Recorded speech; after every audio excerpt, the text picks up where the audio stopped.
Okay. So, good afternoon. Fáilte Rómh chuig Áras na Hórpa, Ara, Teachtaí. All of you, you're very welcome to Europe House. Europe House is the home of both the European Parliament and the European Commission here in Ireland. And we're delighted to be hosting this particular event here in our Robert Schuman room at the outset of the Irish Presidency of the Council of the European Union, because what your organisations and through this umbrella organisation is about is very much at the heart of what the European project is about, because the European Union, people often forget, get caught up in all the technical side of it, but it's at heart, it's a peace project and it's a values project. And the values are enshrined in the treaties, and the very first of those values enumerated is human dignity. So everything that the European Union does should be done on the basis of the equal dignity of every single person, and trying to ensure that our laws and our policies reflect that human dignity. So that's why we're delighted to work with your organisations and support the efforts here. So that's all I will say from my part, but do come back, stay in touch with us. We have other activities and nice visitor centre as well, and even your individual organisations, we'd be happy to hear from you and work with you and support the great work you're doing. So Gura Míle maith agaibh.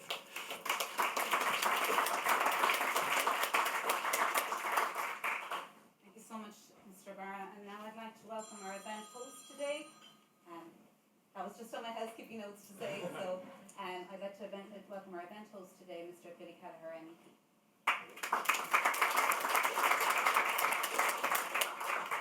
MEP. Good mags, agus Fáilte Rómh go léir go dtí an Codál seo. I suppose at the outset I just want to welcome everybody here and speak about maybe the neurological health strategy and what we're doing in Europe in trying to promote a discussion around neurological health and developing a strategy that will underpin Europe into the future, both at member state level but also at European level as well. We all know that in Ireland, for example, about 860,000 people are living with a neurological condition. And then if you want to put that into hard costs, across Europe it costs about 360 billion every year in the European Union annually. So there are many reasons why we should do it. And I often feel, very uncomfortable talking about, the cost in terms of healthcare when you are talking about individuals and people's lives. But it should also spurn policymakers to make every effort to develop a strategy that will bring about early diagnosis, earlier interventions, and greater community supports as people progress through various illnesses and diseases that have a neurological impact. So, what we're doing here in Europe is, first and foremost, Europe doesn't have a health competency. So it's very difficult for Europe to become involved in member state level in terms of provision of healthcare. But what we're trying to do is to encourage, hello Minister, good to see you, welcome. What we're doing is we're trying to encourage the European Union to benchmark best practice, to have certain standards across the European Union that will hold member states to account, that they will be benchmarked against their peers across the European Union. So the key areas will be obviously early diagnosis and intervention, equitable access to specialist services and disease-modifying therapies. That clearly is not uniform across Europe. It's still dependent on your postcode and sometimes on whether or not you have private health insurance versus public health dependency. Investment in neuro rehabilitation and long-term community supports. Again, that is a key area where I believe we have huge investment requirements into the future, both in terms of hard infrastructure, but also in terms of clinical support as well. And we really have to start managing and planning our manpower into the future, due to the fact that we are living longer, we are getting older as a community right across the European Union, and equally as therapies and medicines evolve, well then obviously we were going to have more people dependent on long-term community supports. Multidisciplinary models of care another key area that I think Europe can progress on. For example, we have established across Europe, not we, but they have been established, European reference networks in many specialities and in some areas, rare diseases, cardiovascular, and many others. And we really want to be able to use the European capacity in the whole area of neurological conditions so that we can, develop data, access data, use data to identify trends, to identify into the future very much what will be required for in terms of treatments and supports for people with neurological conditions. And as I said, that's the whole area of digital health systems and assistive technologies as well. So there are some of the areas where Europe can make a difference. And all this sort of spawned from I suppose Europe's involvement during the COVID pandemic in the area of the development of vaccines, the investment that was required in innovation, the rapid approval of vaccines, and then the area of procurement, reimbursement and the distribution throughout member states. It was effective, it worked well, and I believe that we should use the European capacity, which is quite awesome when it works together in the whole area of neurological diseases, illnesses, and developing a strategy to underpin healthcare provision. Just a few areas, and then I won't, because there's many fine speakers after me, but I just want to maybe just reference a few areas where we need to do an awful lot of work in Europe. Europe at the moment is a cold place for clinical trials. It's a cold place for innovation and research compared to what we were.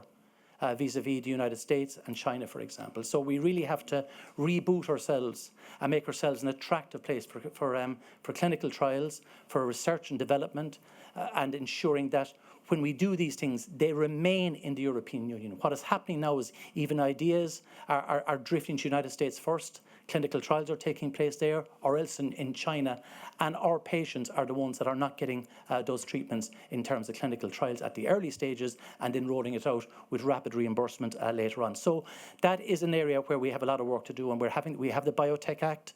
We're also involved in the review of the medical devices regulation as well. So there are key pieces of legislative architecture that are critically important into the future in ensuring that Europe is competitive, but most importantly, competitive in the sense that it will attract and retain research and innovation and then spin that out into therapies and medicines for its population base. So I hope that our efforts on the Public Health Committee around developing a report on the whole area of neurological conditions will at least encourage the Commission and others to start developing a European-wide strategy on this particular issue. So it was established in February, and we will be having hearings with stakeholders, and hopefully we will have a publication of a report at some stage from the committee by the end of the year, and then that will feed into discussions with the Commission in terms of developing strategies. And we have developed a few strategies, even though we don't have competence in Europe, but we have a cardiovascular strategy, we have a cancer strategy, a beating cancer strategy plan as well, and they have been effective. And I really hope that we can embrace this one as well and just really use, I suppose, Europe's capacity. When I mention regulation in Europe, people throw their eyes to heaven, but certainly in terms of benchmarking in key areas that will hold member states to account to ensure that they are at the highest level. The collating of data is a key issue that I really believe we must do an awful lot more on. And finally, one of my pet topics, and I'm going to just use this floor and this audience just to highlight it, I also believe that in the neonatal testing, that Europe should push for a standardised neonatal test across the entirety of the European Union. In Ireland, we test for around 11 or 12 diseases, illnesses, genetic disorders. In some other countries, I think in Italy, they're around 50. So, I mean, we're a long way from the top. We're not at the bottom either, by the way. It's not a criticism, just an observation. But I honestly believe that if we're to treat every European Union citizen, equally, the very first is at least having a standardised, high-end, gold standard neonatal test that can identify, diagnose early, and then with that amount of resources in terms of data that you can obviously treat the individual patients, but also collectively plan into the future your health needs because of being able to identify diseases and illnesses in advance of they actually being identified visually. So these are just some of the areas that we're working on. I want to wish the Minister well, Minister Kieran O'Donnell as well. Congratulate him. He's from Limerick. He won't be shy to tell you he's from Limerick. I'm humbly from Cork, by the way. So it's a long time. It's a long time since we're saying in Cork now that there's men walking up the aisle getting married that can't remember when Cork last won a hurling All Ireland. So there's fellas down in Limerick and they're only being baptised and they can remember it. So we have a long way to go. So look, I want to wish you well, Minister, in your role, Minister O'Donnell as well, and my good colleague Nina as well. Thank you very much. And my local deputy, Colin Burke, as well. You wouldn't have got a number one off me, Deputy, but you'd have been at the top. He's a Fine Gael TD and I'm a Fianna Fáil MEP. So, but to wish you well as well, Colin, and most importantly, looking forward to engagement. Thank you very much.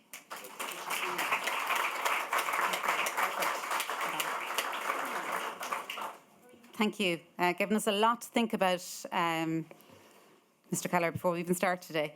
Good afternoon, everyone. I'm just going to say a few quick words. It's my great pleasure as CEO of the Neurological Alliance of Ireland to welcome you all to Neurology at the forefront of innovation and knowledge-based healthcare and research. Thinking now we should have gone maybe with a snappier title. An event that we're proud to have recognised as an associated event of Ireland's Presidency of the European Union. This event reflects the Neurological Alliance of Ireland's ongoing track record in bringing together Ireland's neurological community. As the national umbrella organisation for neurological patient organisations, NAI continues to provide a unique platform for people living with neurological conditions, clinicians, researchers, policymakers and other stakeholders to engage and work together around increasing understanding and meaningful change, we hope, in the lives of people living with neurological conditions. I just want to say a few quick words before handing over to both ministers. I want to begin, first of all, by warmly thanking Mr. Kelleher, MEP, for his hospitality in hosting today's event here in Europe House. And I also saw MEP Nina Carberry come in, I think, so just to welcome you as well. Great to have you here. As Mr. Kelleher has noted, the timing of this event is particularly significant, and we hope that today's discussions and the subsequent report from our event today can make a meaningful contribution to the upcoming focus on neurological health by the SAN Committee this autumn.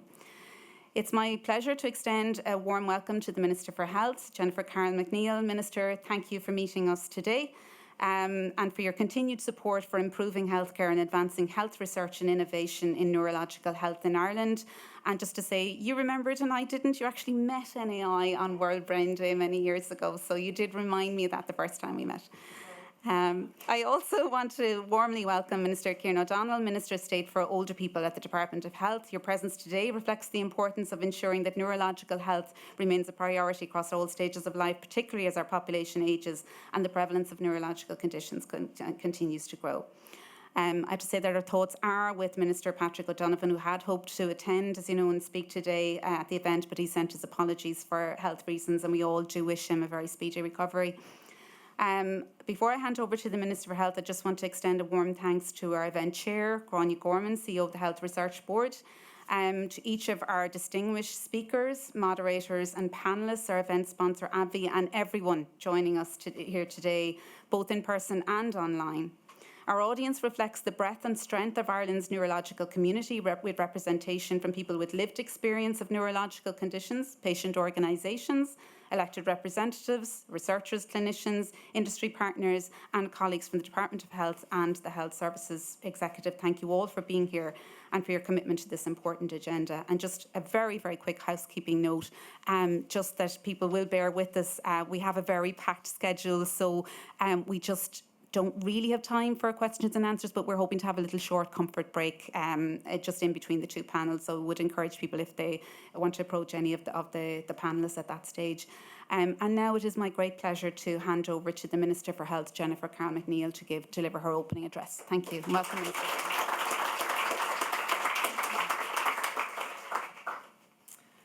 Well, thanks so much, Mags, and thanks for having me here today to be part of World Brain Day. And I can't think of a snappier title. I got stuck on brainy. Do you know what I mean? That's not great either. So, but it is fantastic to be here on World Brain Day and to have the opportunity to be here with so many elected colleagues. If I could just acknowledge them, obviously my excellent colleague, Minister Kieran O'Donnell, who's doing so much work both in the Department of Health and in the Department of Housing in relation to supporting older people. And we know where the demographic challenge is going in Ireland. We can see the trend end, it's very, very positive to have a growing population, to have an ageing population. But boy, oh boy, do we have a challenge to make sure that we can support people to live well in their older age. And Minister O'Donnell is at the front of that in every respect and has done enormous work on dementia, has done enormous work in neurological conditions generally. But I just wanted to highlight his work in relation to supporting that and his dedicated focus as a Minister for State supporting older people.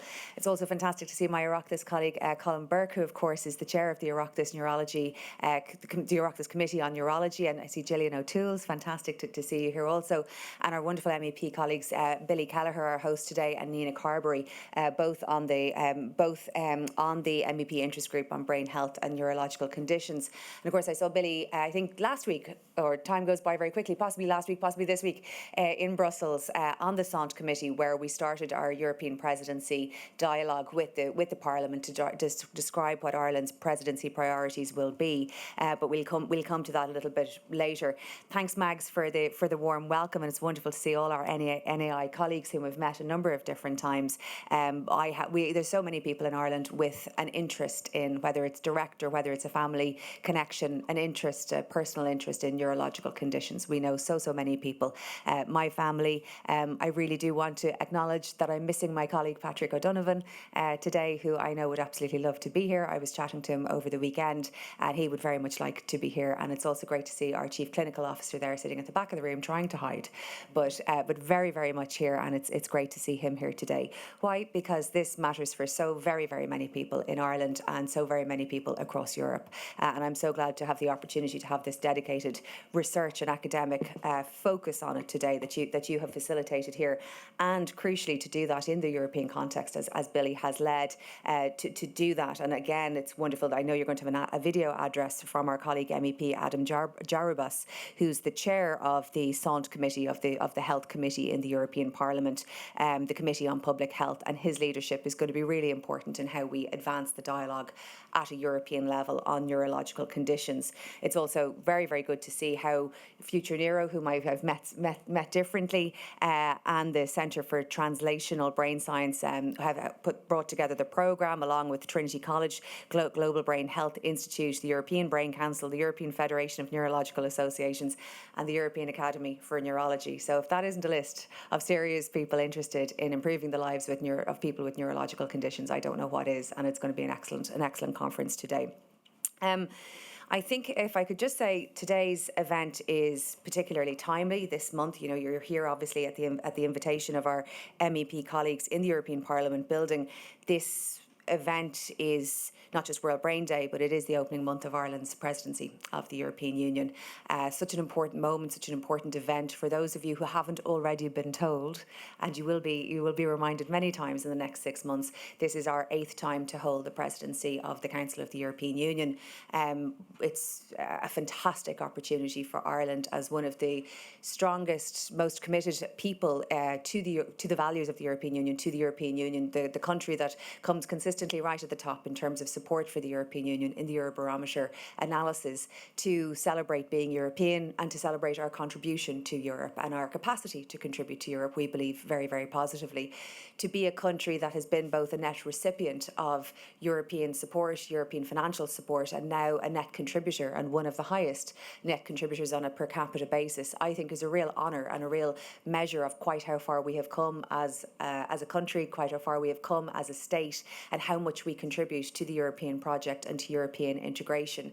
And one of the ways that we do that best is, of course, through our experience and our expertise and our total commitment to public service, not just at national level, but at European level. And so there is an expectation, I'm sure Billy and Nina will agree, an expectation that the Irish presidency will be productive and will drive hard for the benefit of everybody in Europe. And I can assure you that certainly on the health side, our officials have started very well, have got many meetings for our working parties into the, right until the horrendous and offensive thing of doing it right at the end of July. So we are making people right across Europe work hard, and to do that, of course, for the benefit of patients. We have 2 really key files to drive at a European Council level and indeed at a Parliament level on a complementary basis.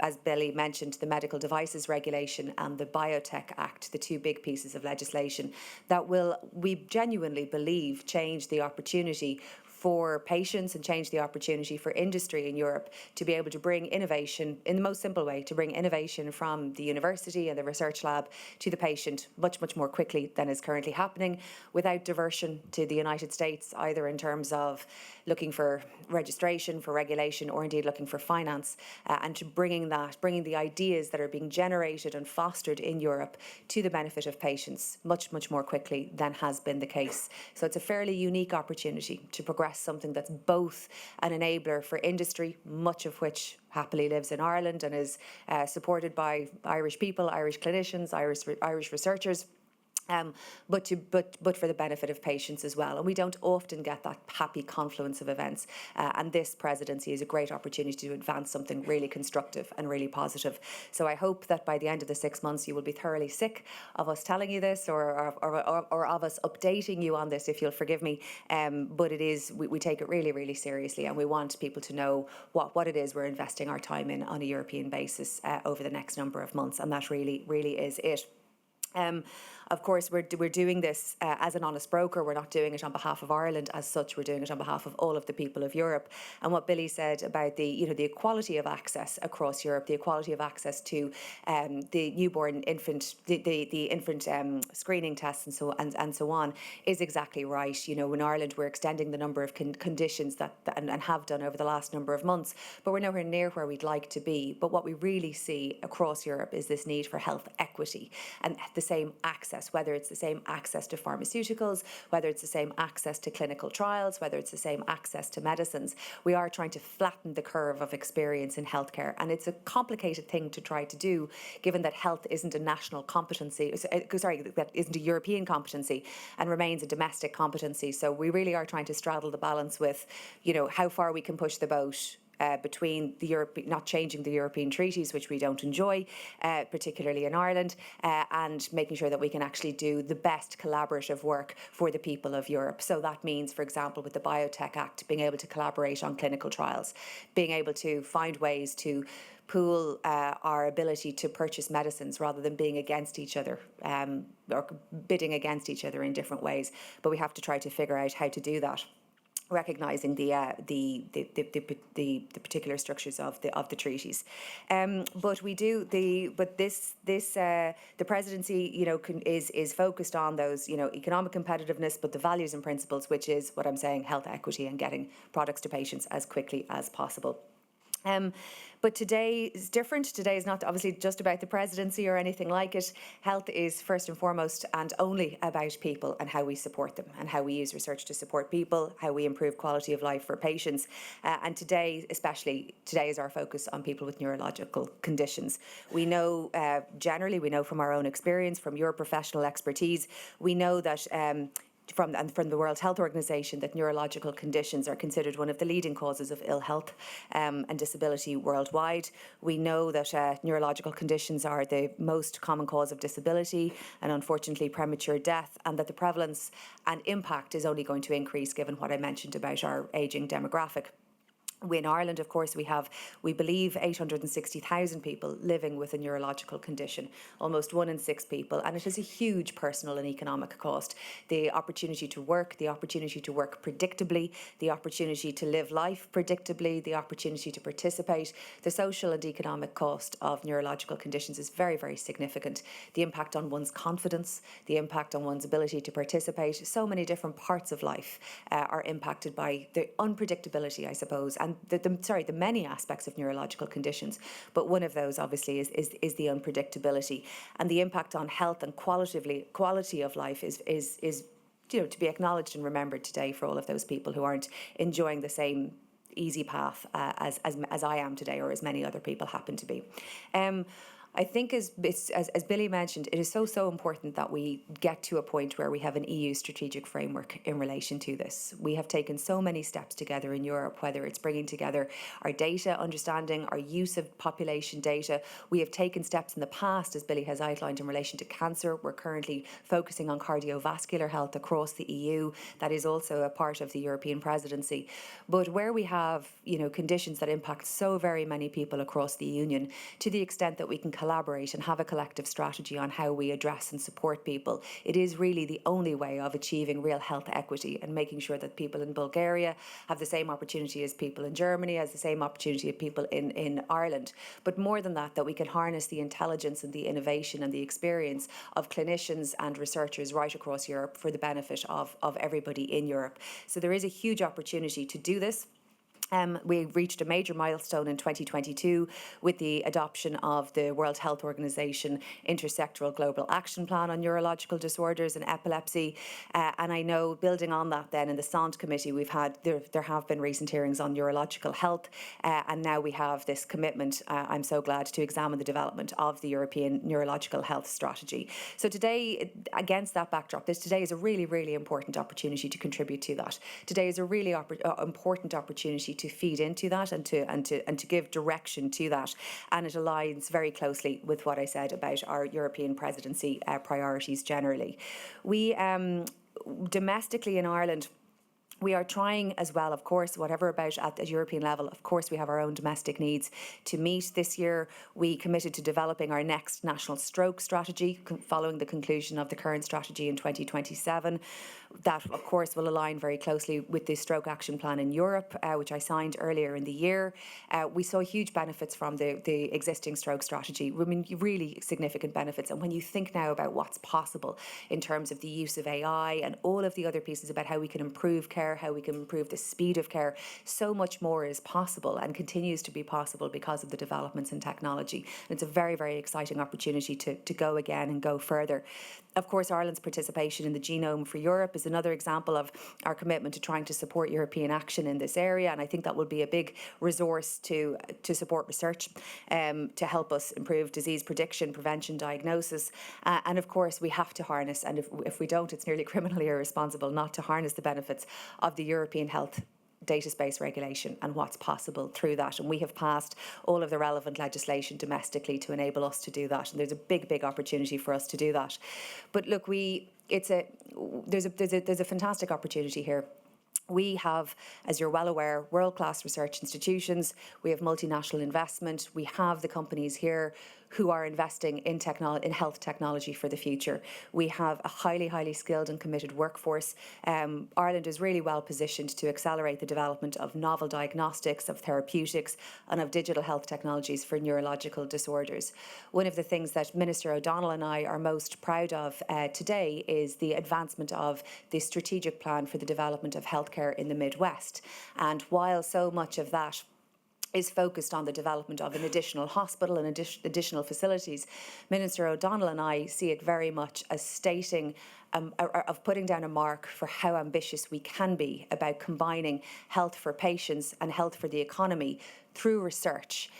We have the opportunity in the Midwest. We have a new site where we can build a world-class hospital, a research institute where we can partner with the various life sciences, pharmaceutical, medical technology companies that all happen to be exactly there, where we have a university, where we have an existing hospital, and where we can design the partnership of health for patients and health for the economy and health for the future all together with a really ambitious plan, and that's what we want to try and deliver. And we have this thank you very much.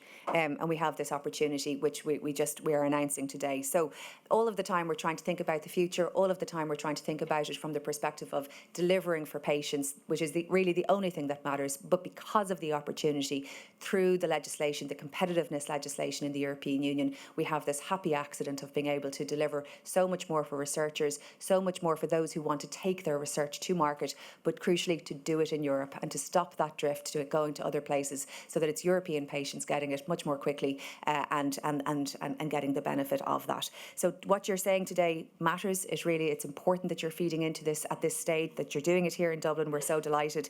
And I want to commend the Neurological Alliance of Ireland and everybody here for your leadership in organising this. Thank you so much for the work you're doing, and I wish you well today.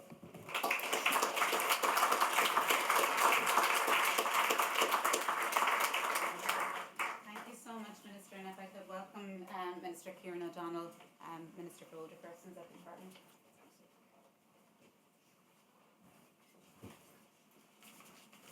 Thanks very much, Mags. I'm delighted to be here. It's great to see such a huge crowd. I was looking at the title of your conference, neurology at the forefront of innovation in knowledge-based healthcare and research across Europe. And I suppose the one thing I've done since I've come into the department is, and Billy Keller made reference to it earlier, cooperation. No one has a monopoly in terms of knowledge. And if we cooperate and work together across Europe, we'll get, I think, enormous benefits, just as a general thing around neurology and many other areas. Can I thank Mags Rogers for the invite today? Can I commend the Neurological Alliance of Ireland and Future Neuro and others involved in organising today's seminar? Can I acknowledge my ministerial colleague, Minister Carol McNeill, who has been hugely supportive. My role is Minister for all of it, but particularly here today is about dementia. And I'm going to speak about dementia. And she really has we've done a lot of work in a relatively short period of time around dementia, and Mr. Carol McNeill has been hugely supportive in that area, which is extremely important. Can I acknowledge MEPs Billy Kelleher and Nina Carberry?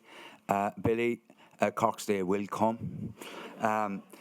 He admired my green tie. So it's a dual-purpose tie. It covers me for Limerick and for Europe. So in your honour today, and interestingly, it was bought in Offaly, in Tullamore, the home county of Rosie. And I just want to acknowledge Rosie and Gary, who are the advocates in terms of lived experience. So a round of applause for them, please. Can I also acknowledge my Oireachtas colleagues, Colin Burke, who's chair of the Neurological, Oireachtas Neurological Conditions Committee, who are doing great work. And I know Colin will be speaking here. Can I also acknowledge Gillian Toole, who takes a huge interest in all things health, being a pharmacist herself, and I know that Nina Carberry is speaking as well. And can I just, you have a tremendous array of people here today across all spectrums, Department of Health, the HSE. I don't like singling out people, but the person I would work mostly here would be Sean O'Dowd, who's the clinical lead in the National Dementia Office, and we're doing a great body of work in that space. And obviously my colleague, Patrick O'Donovan, who is recuperating and recovering well with his family. I'd love to have been here today. I want to, I suppose, touch on a few areas really. So within neurology, obviously dementia is one of the key conditions that people have, and I think it's important. We're World Brain Day today. The HSE have their own plan in that space, and I suppose when you look across in terms of collaboration, dementia is increasing across board at a world level, where you now have 55 million people.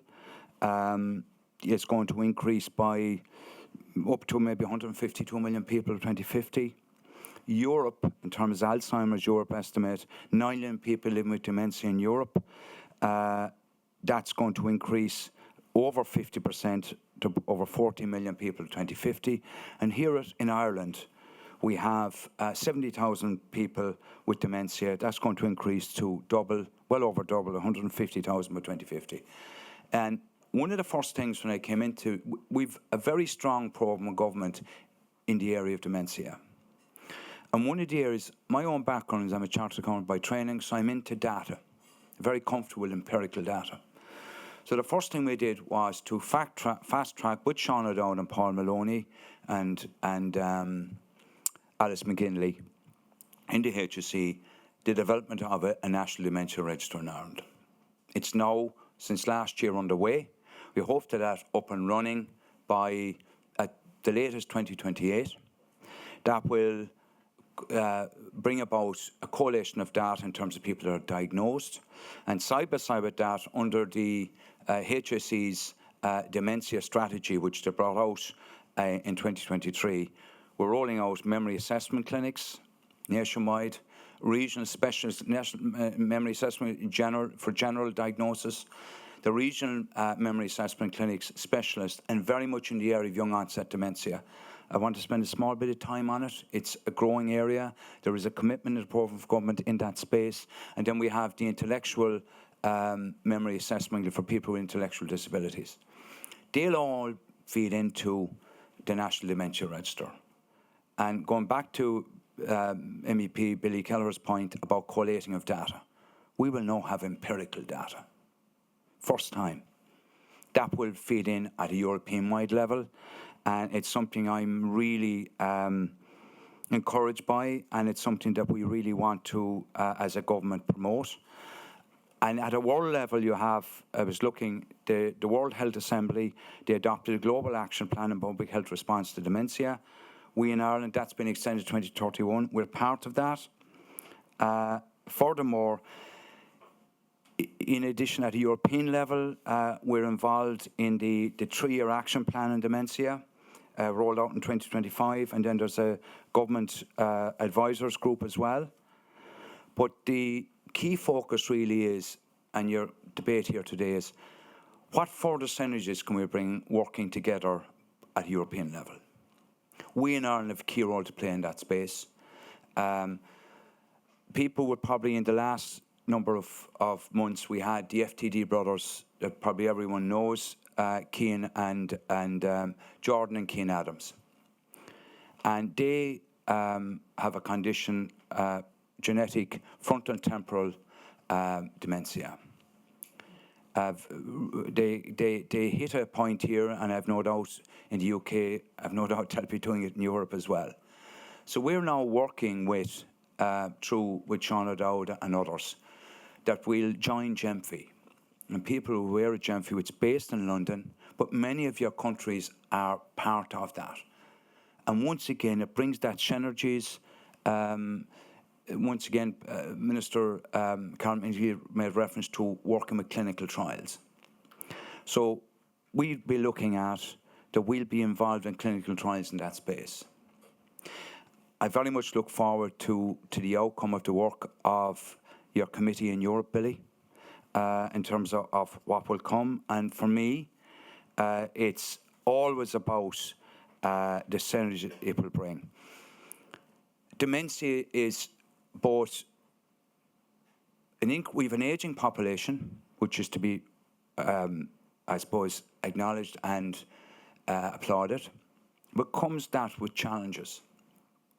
But side by side with that, we're seeing an increase in terms of work around drugs for Alzheimer's. 2 drugs have been, at European level, have been given regulatory approval. They're currently being looked at in an Irish context. We have, in terms of a blood test around Alzheimer's disease, which should be a rule in or rule out, that could replace lumbar puncture, and it would, as a means of confirming Alzheimer's disease pathology. They're hugely important. And one thing is, I'm not a clinician, but the one thing I do believe, it's in ways slight contradiction. The earlier diagnosis we get, the better outcomes for people. The better outcomes they appear to have, possibly in terms of new drugs. The better outcomes in terms of, if you look at the Lancet research and the work being done by the HSE in terms of the Healthy Brain programme, the 14 factors that can reduce risk. We get to people early, we can reduce those factors, coupled with new drug treatments come on board, that people can have within dementia, that they can live the best lives possible, both for themselves and their families. And just because someone is diagnosed with dementia doesn't mean that they change. They evolve. We, as a society, we need to understand what works best for people. But side by side with that, we're obviously looking for enhanced treatments, and that's something really that we want to work with. So I suppose, in summary, can I welcome the conference, delighted to contribute, look forward to working with Nina Carby has a particular interest in dementia.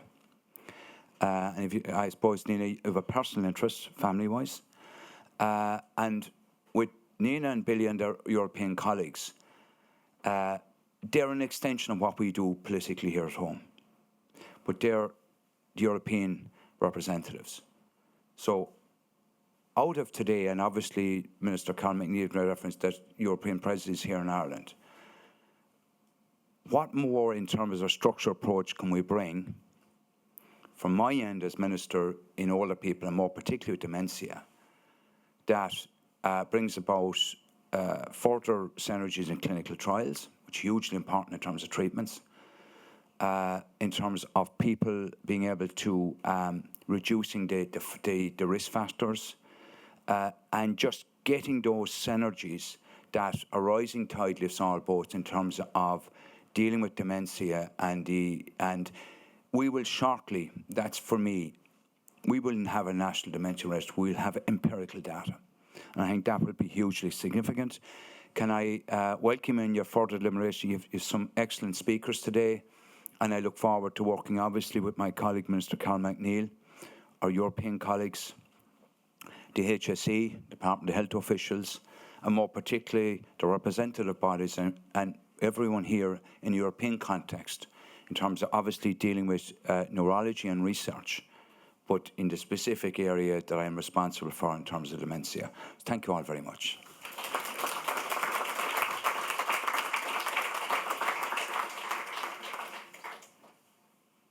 Thank you so much, Minister. And I just want to hand over now to Grania Gorman, CEO of the Health Research Board, our event chair for this afternoon.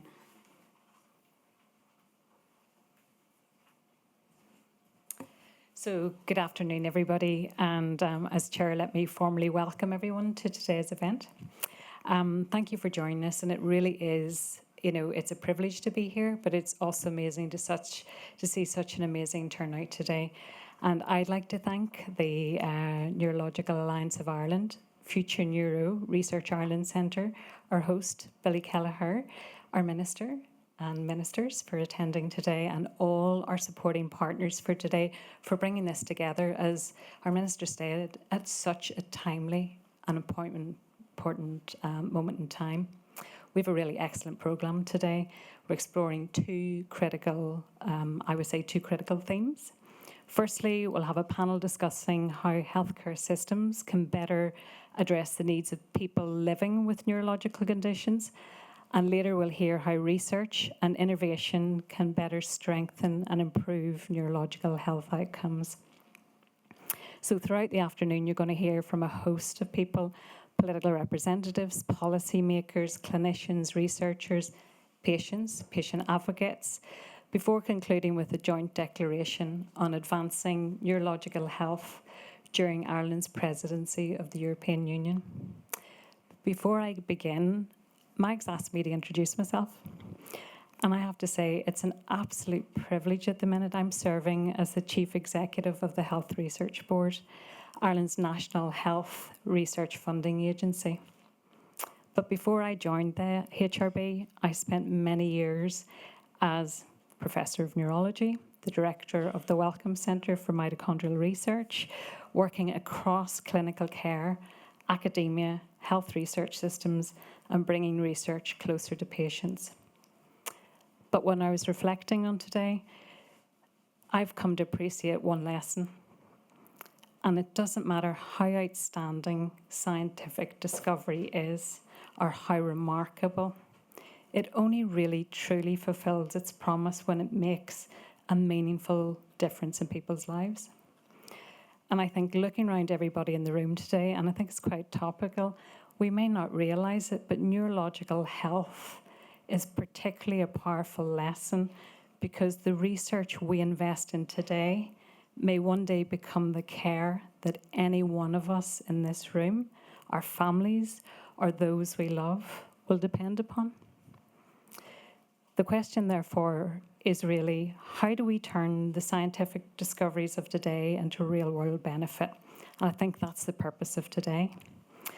So the process depends on partnership, and that's what we see very much strongly here today. It requires researchers, clinicians, policymakers, families, patients, communities, all of us together, co-designing the future and for effective, practical and equitable access to treatment, to care, and to improving quality of life. And I always said, as a neurologist, nobody ever come genuinely asking me for a cure. They come, how could we help improve their quality of life? And it's lovely that the Minister was very clear about quality of life. and dignity, as Billy said, central to the whole European Union, dignity. So, of course, it requires political leadership and everybody's support, all of us here today in the room. Equity. Equity is essential. It's important in the context, particularly of neurological health. Despite remarkable advances in care, in treatment, in clinical trials, there's still a significant difference in access, outcomes, and lived experiences for those who need it. So the challenge we're addressing today isn't simply how we generate new knowledge, but how we ensure that knowledge delivers impact for everyone who needs it. And these discussions come, as we say, at a particularly important time. As we all know, neurological conditions are among the leading cause of disability and premature death in Europe, yet they have not always received the attention they deserve. There's growing recognition that neurological health must become a stronger European priority, supported by coordinated action across healthcare, research and innovation. We know that investing in neurological care, workforce development, digital infrastructure and research isn't just a cost. It's an investment that delivers long-term benefit for people, for individuals, for healthcare systems and society as a whole. At the same time, Europe is entering a real pivotal policy period. Ireland's EU presidency coincides with major developments, including the European Health Data Space that's been mentioned, negotiations on Framework Programme 10, which will shape the next generation of EU investment in research and innovation. While there, and can I just say, while this is a EU event, I hope you'll forgive me for pointing out that Ireland is particularly well placed to contribute to and benefit from these developments. We have internationally recognised research centres, strong clinical research networks, an engaged patient community, growing genomic and digital health infrastructure, and what I would say a proud tradition of working across borders to advance research, innovation and patient care. The discussions and recommendations that will emerge from today will help shape future national and European policy, including the work of the European Sant Committee as it considers the development of a European neurological health strategy. But reflecting today, let us ensure that today's discoveries become tomorrow's care. Let us be ambitious today. Let us act together. And let us ensure that Europe becomes a place where every person living with a neurological condition can benefit from the very best research, innovation and healthcare has to offer. So with that, I'd like to thank all our speakers, our panel members, attendees today for being part of this important conversation. I really do look forward to a stimulating and constructive afternoon and to the ideas, partnerships and actions that will emerge from our discussions today. So let me introduce panel one's discussion. Our first panel focuses on healthcare systems and the experience of people living with neurological conditions across Europe. As has been eloquently said before me, as Europe's population ages and demand for services continues to grow, healthcare systems are facing significant challenges, from workforce shortages, fragmented care pathways, to inequities in access, diagnosis, treatment, and rehabilitation. As I highlighted earlier, the challenge is not simply generating new data or new knowledge, but ensuring that knowledge translates into better care, better outcomes for everybody who needs it. So how do we achieve this in practice? How can we build health systems that better meet the needs of people living with neurological conditions? We know that this requires more than medical advances alone. It requires coordinated, person-centred, meaningful patient involvement in service design and a long-term commitment to investing in the workforce, infrastructure and research needed to support better outcomes. So I'm delighted that we have such an experienced, diverse panel today to explore these issues from clinical, patient, policy and European perspectives. So to moderate this discussion, please join me in welcoming Rochelle Flanagan.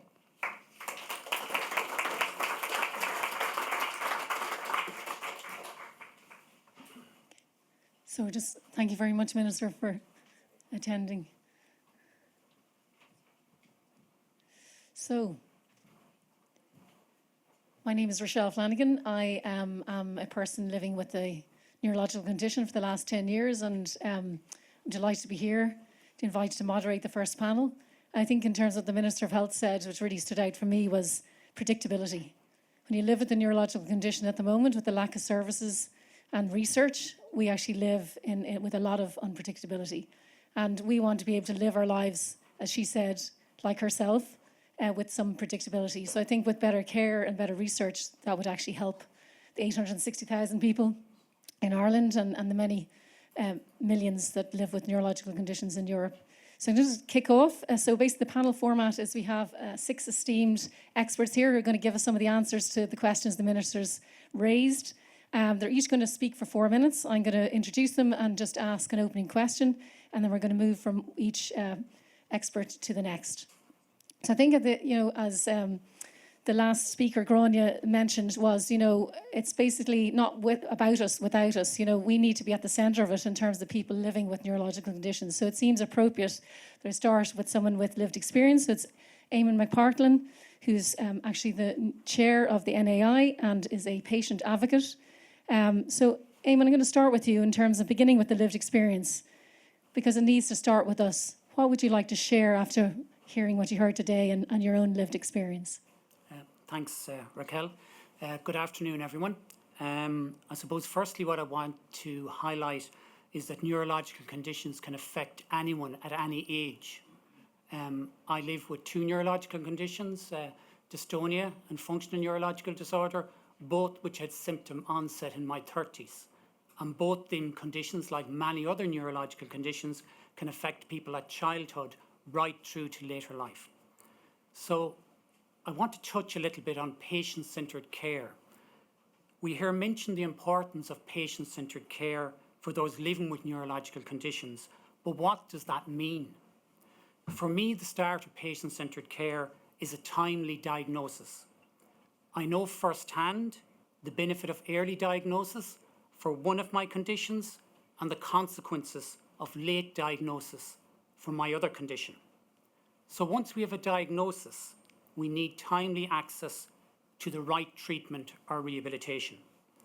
I can share the benefit of receiving treatment for one of my conditions within months of being diagnosed. The treatment helped within a matter of weeks, and I still receive that treatment every 3 to 4 months to manage my condition. On the other hand, I've received no specific treatment in Ireland for my second condition, despite being diagnosed 5 years ago. So we need equity of access to treatment, no matter what neurological condition you live with or no matter where you live. And this treatment needs to be delivered by the right people in the right place, in my opinion. I believe treatment is best delivered through a multidisciplinary approach, where treatment is actively tailored and the person living with the neurological condition is actively involved in their own care. This approach, supported by a single point of contact, such as a care coordinator, is essential to help people navigate access to neurological services and improve continuity of care. So where should this treatment take place?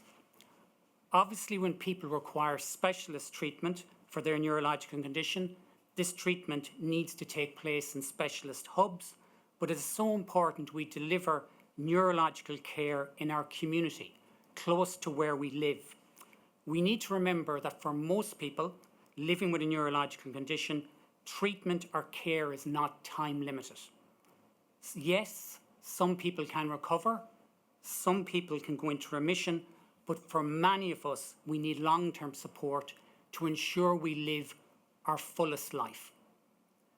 And just because you live with a neurological condition does not give you a free pass from other medical conditions, which can lead to further complications.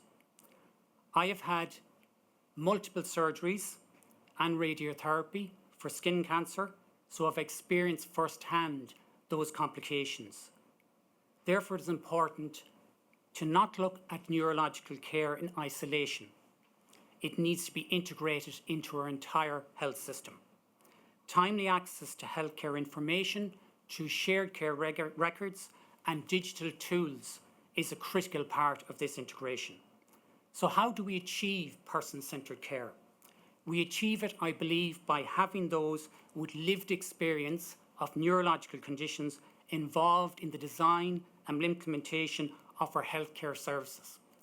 By involvement, I mean we are involved in all stages. Too often, I've experienced we have had limited input. Thankfully, I can see this changing, and when the design of the first ever pathway for one of my conditions commenced this year in Ireland, I had a seat at the very first meeting, but we need to ensure that that always happens. At the Neurological Alliance of Ireland, I am proud to say we put individuals and families with lived experience at the centre of our advocacy work. Finally, we can have the best designed neurological care systems in Europe, but they must be adequately funded and resourced if we're being serious about patient-centred care. Today, you will hear statistics and figures which are very important in driving change, but remember that behind each of these statistics is a person just like me. We are more than just a number. Thank you.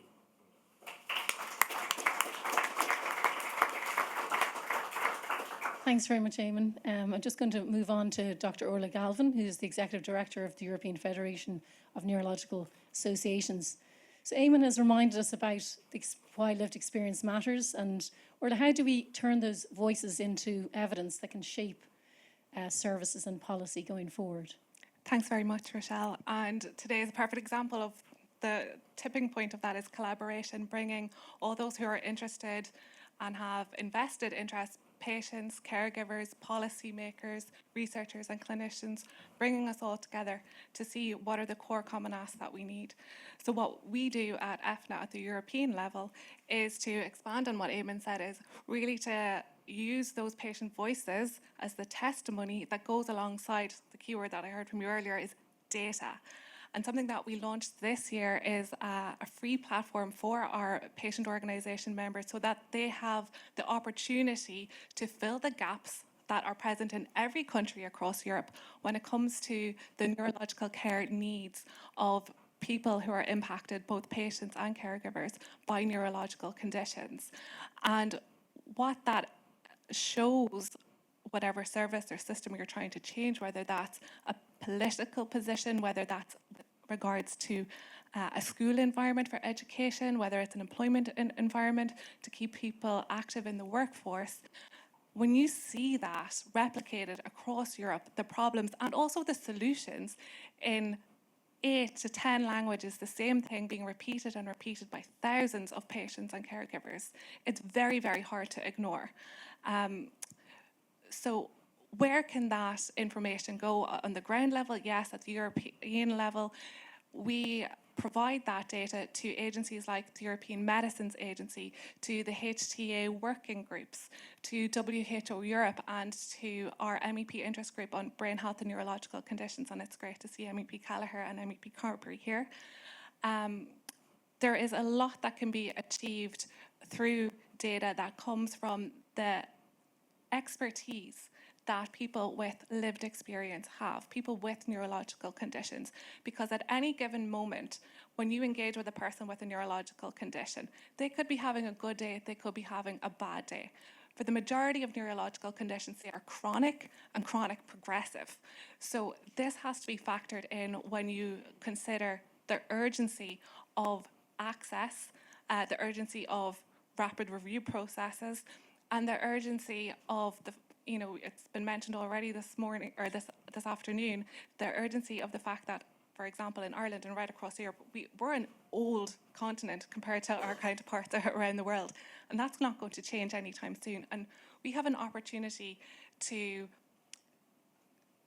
future-proof ourselves, to have our communities ready for what's coming, because we're already in this environment, in this demographic situation whereby we have an increasing prevalence and incidence of neurological conditions, and we need the innovation to find the solutions.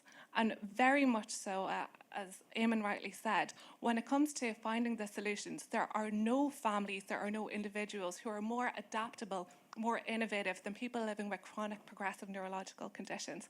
And that is for the very reason that people like Eamon, like groups like the NAI, the European level groups like EFNA, have a seat at the table and bring that data, bring that testimony to validate and show what is good, but also highlight where there's room for improvement. Thanks very much, Orla. So that brings me on. Orla has shown how the patient and caregiver insights can guide change. Bring it on to Dr. Sean O'Dowd as consultant neurologist and the European Academy of Neurology delegate for Ireland.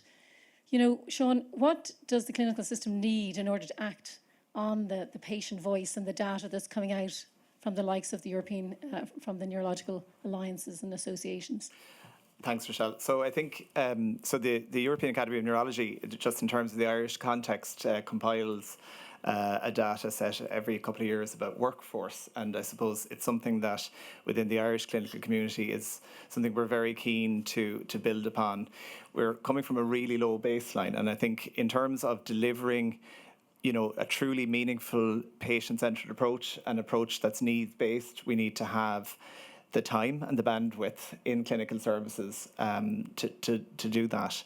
So from the Irish perspective, in terms of our workforce, we have across the 40 member states of the European Academy of Neurology, we have the lowest number of consultant neurologists or trainee neurologists per head of capita of any 40 member states. So we're coming from a particularly low baseline, and I think, historically probably there had been quite a bit maybe of nihilism around neurological disorders and around what could be offered in terms of neurological care, but we're really now at a completely different, dealing with a different landscape in terms of access to treatments, both pharmacological and non-pharmacological, and a patient community who really deserve better. It gives me no pleasure when somebody comes into a clinic and says, thank God we've finally gotten in to see you, because now we'll get the answers we need, or we need the support that we need because we've struggled to get it elsewhere.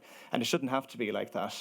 And certainly I think workforce expansion across not only the medical workforce, but obviously the neurology nursing specialist workforce and the HSCPs, or health and social care professionals, is a really key enabler to meet what our patients require, which is truly patient-centred care and a needs-based approach.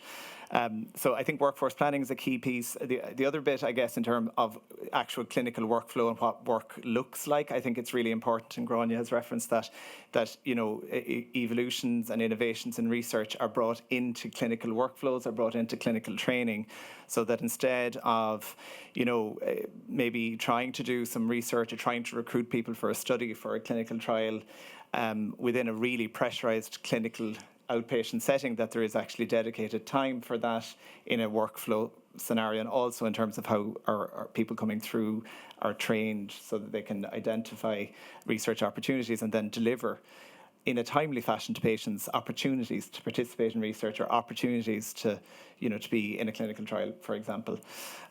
So I think that concept of research being embedded into clinical care is a really key message that comes out of the Irish clinical neuroscience community in terms of things that we'd like to see worked upon. So, as I say, we're coming from a low baseline, but we are acknowledged that the programme for government calls out the need for more neurology staff, consultants, and nurse specialists. And the other bit that Minister O'Donnell referenced is the importance of IT and infrastructure, being able to measure things. And the Irish Dementia Registry is a huge step in that direction. And it would be really welcome to see that replicated across other neurological disorders, and further support for things like the European Reference Network registry process, which leverages kind of Europe-wide data. I guess the last thing really, I suppose, would be the concept of the neurological strategy. And from the membership of the IICN, there's huge support for this, because, as Mr. Gallagher said, this could be a really valuable opportunity to benchmark, across nation states, what equity really looks like, what access really should look like. And from that point of view, I think, a neurological strategy would be a huge step in bringing that equity to our patients, that that, you know, people with other disorders, such as in the field of oncology or cardiovascular health, have been fortunate to be supported in. Thanks very much. I just want to take a little moment to actually take in that we're the worst ratio of neurologists to patients in 40 countries. Yeah. I think that's quite sobering. So I'm just going to, move on from that sobering thought to the president of the European Academy of Neurology, Professor Elena Morrow. So Sean has set out the clinical workforce pressures that, are experienced here in Ireland, Elena. How can Europe respond to these shared challenges in a more coordinated way? Please, if you'd. Thank you, Rochelle. First, I feel very privileged to be here in Dublin today under the Irish Presidency of the European Parliament. And I think it's a strong sign for the whole European community. So thank you and congratulations for this event. Really, thank you so much. And on the same page, there are 80,000 neurologists in Europe, and the DAN is speaking for them, and especially for 45,000 neurologists who are belonging to the 48 national neurological society in Europe. So what we decided to do together, so like a European community, is to pin down the 7 priorities for neurology in Europe. There are 7 priorities that we want to address together within the next 10 years. It's a huge plan. These 7 priorities are, I pinned them down because of the mention onset. So first, brain health for all.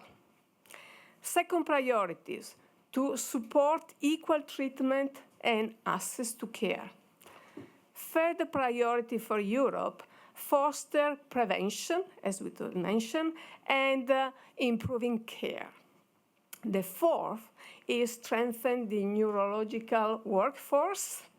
And then we want to improve interventional neurology. So we mentioned also stroke, and advance the research and innovation in neurology, and integrate innovation, artificial intelligence, and technologies in neurology. So how are we going to do all this?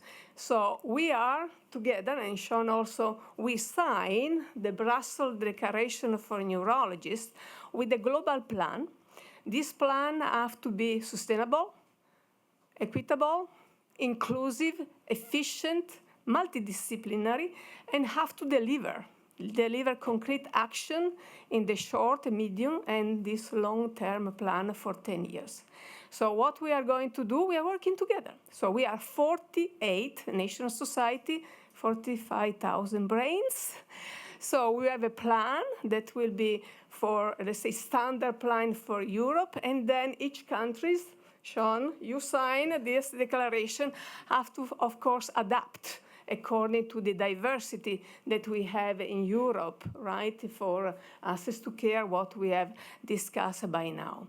So we are very ambitious, but we have to act now. This is the time. We are Europeans, we are strong, we said. We have to show our muscles, but especially we have to use our brain for improving the care, as we said, but also for acting for prevention, which is very important. As we said, 40% of dementia can be prevented, 80% of stroke can be prevented. So, and other diseases, because we have something in common. So there is a lot of pathologies, there are a lot of things in common. So if we are strong, we can prevent a lot of neurological disorders. So we are ready to act, and for Ireland is really, as we said, a pillar in this. So we are really looking forward to work together. So thank you so much. Thanks very much, Professor Elena Morrow. I think it's that 7-point plan is fantastic and is probably a great roadmap for us to follow. So that brings me on to Dr. Eugene Wallace, who's consultant in rehab medicine at St. James's and the National Rehab Hospital in TUH. So Elena has placed, this in the wider European context, Eugene. Where does rehabilitation, long-term support and participation fit within the European strategy, do you think? I think it's, well, thanks very much, Rochelle. I think it's difficult to describe it in terms of the low base that we're kind of coming from as well with rehabilitation, particularly in Ireland. But I think in European context, rehabilitation services have always been evolved, by country specific and trying to, there's a much greater delivery of capacity within certain other European countries.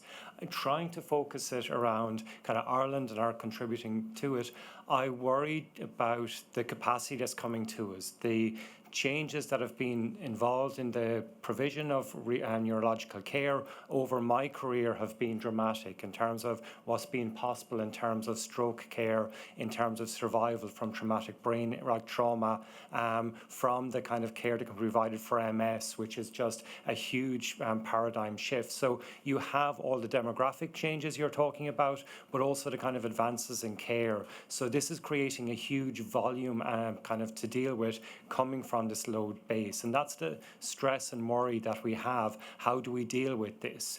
We've been trying to develop the rehabilitation services about trying to incorporate it more into a standard care for patients, but also realizing that there's so much of how we adapt to this. We need to plan for this going forward, or else the acute hospitals will struggle. If this is the only place providing the care that's needed for patients, the acute hospitals are not functioning well and are going to get worse.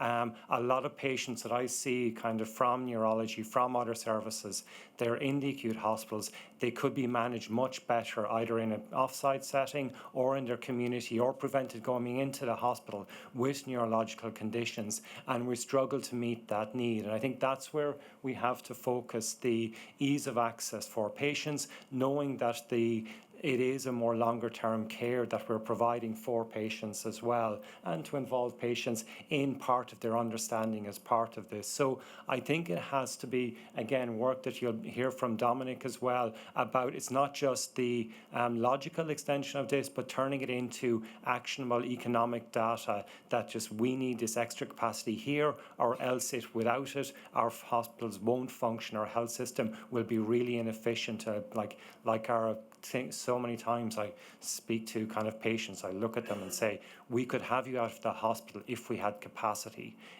With a lot of patients as well, looking at my surgical colleagues, they're looking at this and turning it into, well, because I can't get this patient in, I'm not able to do my job.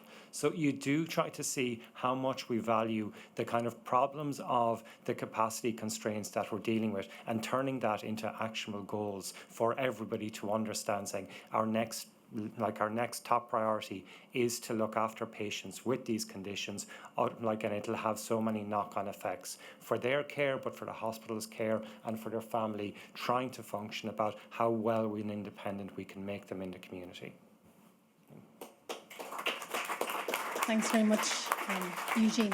I suppose I just want to put a nod. My own mum had a stroke 20 years ago, and unfortunately she died as a result of that stroke. And I really feel that with the National Stroke Plan, it might have been a different outcome for her today. And there is no, when I was diagnosed with my neurological condition, there was no sort of a programme that I could be referred to. I was just given a pill, sent on my merry way, and no access to multidisciplinary care. And I think that's the same for pretty much everyone with a neurological condition. So rehab is really important, access to programmes, so people aren't left alone to manage this condition. So this brings me on in terms of our last speaker, Professor Dominic Treppel. I hope I said that, Treppel. He's Assistant Professor of Health Economics at TCD and faculty at the Global Brain Health Institute. So Eugene has highlighted the importance of long-term support and inclusion. Dominic, what is the economic case for investing earlier in neurological care?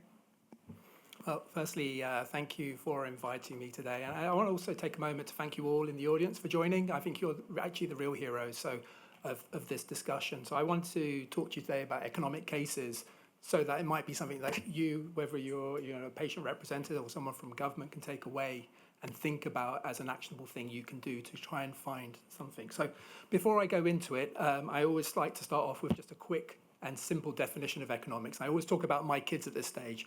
My kids have unlimited wants. You see that most at Christmas, and they don't realise that poor dad has only got limited resources. So economics really, the simplest way to define it is a system that helps us make the choice between what we want and what the budget means we can afford. Okay, so to put that into the context of what is useful to us here, it's really about finding optimal care for people with neurological conditions. So how do we go about that? And as academics, we're all very involved in research. And one of the key strengths that the HRB have been particularly supportive on, I hold a large number of grants from the HRB, is including economics into all research, because research tells us what we would like to have, whereas the economics tells us if it can be sustainable and can be maintained longer term. So what does that look like in practical terms? Well, imagine you know what house you want to have. It's a beautiful big house, but you don't think about building the right foundations for it. So really inclusion of economics is thinking about having a sustainable structure for things to be built on. It's slow and incremental. It can be at times quite boring to look at this. And I just want to highlight a few things. So we heard a little bit earlier about clinical trials. There's two types. One is the ones that are funded by industry, and we're very happy to encourage industry money to flow into Ireland and support like studies and for the patients to have access to the latest drug treatments. The other one are trials of service models. So these are things that we can start to try and think about, well, how does it compare to what we usually would get access to? And if it is improving the health of our populations, and dare I say, possibly even saving us money, it's a no-brainer. Government, whoever's in power, will pick that up and say, yes, let's stop doing what we're doing, let's move to a system. But it could also be that the health gains are equally, that they're within what we are agreed that we should pay for. And then again, then it becomes a debate around that. So those are some of the models I would say help us to think about an economic case, and whether it's early investment or whatever, those are important. I want to just take a moment to talk about where this fits in for Ireland at the international level. So firstly, I was involved with the WHO Neurological Update Report, which globally looked at neurological conditions, and we made the economic case that not only should we know what it costs us, but we need to have this kind of economic case in there which talks about what do we get, what is the return on investment. And that, I think we'll see that coming down from the WHO, and obviously our colleagues in government will be comparing notes with other people. We're also seeing that at the EU level. So the EU programme for brain health has committed 500 million over the next 10 years. That's core programme funding, and they'll be looking to country partners to invest in further. I'm looking towards our colleagues in the HRB to be involved with that, and that gives us the opportunity to compare and work together across Europe and think about, do we have a model that compares equally to that? I would be remiss if I didn't also mention that something that Eugene and I are involved with is a HRB Applied Partnership Award, which has brought together funding from the Health Research Board with the HSE, and we are now looking at the neurological strategy across Ireland, and I'm looking to my colleague Rosie, who is leading on our PPI for that. That really gets all of the key stakeholders around the table talking about how should the research translate into future service designs. So hopefully I've left you with some little snapshots. I know that you all have your own personal missions. You wouldn't be here otherwise. And you can start to think about what the economics can do in your own missions with the few examples I've shared. Thank you. Thanks very much, Dominic. And just on that point, I think the WHO had just a report came out with regard to the the modifications to help, slow down dementia. And one of the key areas is nutrition, and I'm actually a dietitian, and we know 9 out of 10 people don't have access to dietitian, for example. There's many things that we can use technology to scale access to care that I think could help a lot of people with neurological conditions. So I'm just going to finish off with a quick question and answer for the panel. So going back to Eamon, feels like ages since he started off. So just going to ask you, what's your one key takeaway priority for a future EU neurological strategy? Well, my takeaway priority would be, and I suppose it's what I discussed earlier, is that we heard the phrase "nothing about us without us" earlier, and I suppose it's simple as this: is to have those with lived experience of neurological conditions to be integral in the design, but as important, the implementation of that strategy. And I harp on, as many people know, in patient advocacy about lived experience. And the comparison I give in my other kind of hat on accessibility is my background professionally as an engineer. Would have did a lot of work in many sports facilities around the country, but I read everything about accessibility in a textbook. It was only when I got 2 neurological conditions that affected my movement did I really understand accessibility. So that would be my takeaway, to have lived experience central. Thanks. Thanks very much, Eamon. Orla. So first of all, I would like to acknowledge the fact that EFNA, representing the patient voice, was included in the Sound Committee public hearing in Parliament on neurology back in February. I do hope that that trend is sustained throughout the policy work that continues as we look to the I&I report and then hopefully towards an EU neurological strategy. So that part one very much seconds what Eamon has just said, but actually a lot of good work and a lot of hard work went into the development of the WHO's IGAP on epilepsy and other neurological conditions. And so it would be wise for Europe to reflect on that and retain two key elements, if I could mention them. One, the intersectoral needs of people living with neurological conditions and the multidisciplinary care needs of people living with neurological conditions. Thanks very much, Orla. I'm going to go actually, Eugene, since you're beside me here. If there's a take-home message, it's just you can see that the capacity requirements are going up. How we can face that head on or just kind of like, shy away from it. How we address that capacity is trying to get patients or get care to people as close as possible, earlier as possible, but also recognise how not doing it is going to create huge inefficiencies throughout the health system. And if we don't kind of accept that, we're going to fail kind of our population. Thank you, Eugene. And Sean. I suppose I'd probably go back to something Eamon mentioned at the start, which is about the right person and the right treatment in the right place. And from the perspective of a neurological strategy, I think the time is ripe to proactively scope out and identify the workforce requirements in order to ensure that we meet those needs. I don't think it's really acceptable that people living with chronic neurological conditions, neurodegenerative diseases or neuromuscular diseases or complex epilepsy get a 15-minute appointment every 12 months. I just think we can do better than that, and I hope that the strategy will address the workforce need. Thank you. I'm actually going to go to Dominic next. I'm going to go to Dominic. Yeah, I'm going to. Oh, okay. Sorry. Okay. Thank you. I think, the one point I suppose I forgot to make is that sometimes we always expect that someone's going to produce more money, that there's going to be some more money. Actually, what we have is a pool of limited resources, and we've got to think about, can we take money from one place and move it to another? Now, it doesn't happen overnight because, if someone suddenly changed your job and suddenly they said, now this is how we're doing it, it wouldn't work. So I think what we've got to think about is displacement, that we know how things are and can we move them to a place where they're more optimal.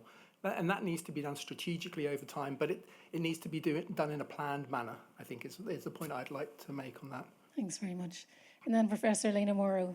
My priority is to work with the whole Irish community, but all together. I think this is a sign of strength and that we are living in Europe all together. Thank you very much. I think that's a good point to finish on. Thanks for your attention, and I think I'm going to hand over to the chair again. Thank you.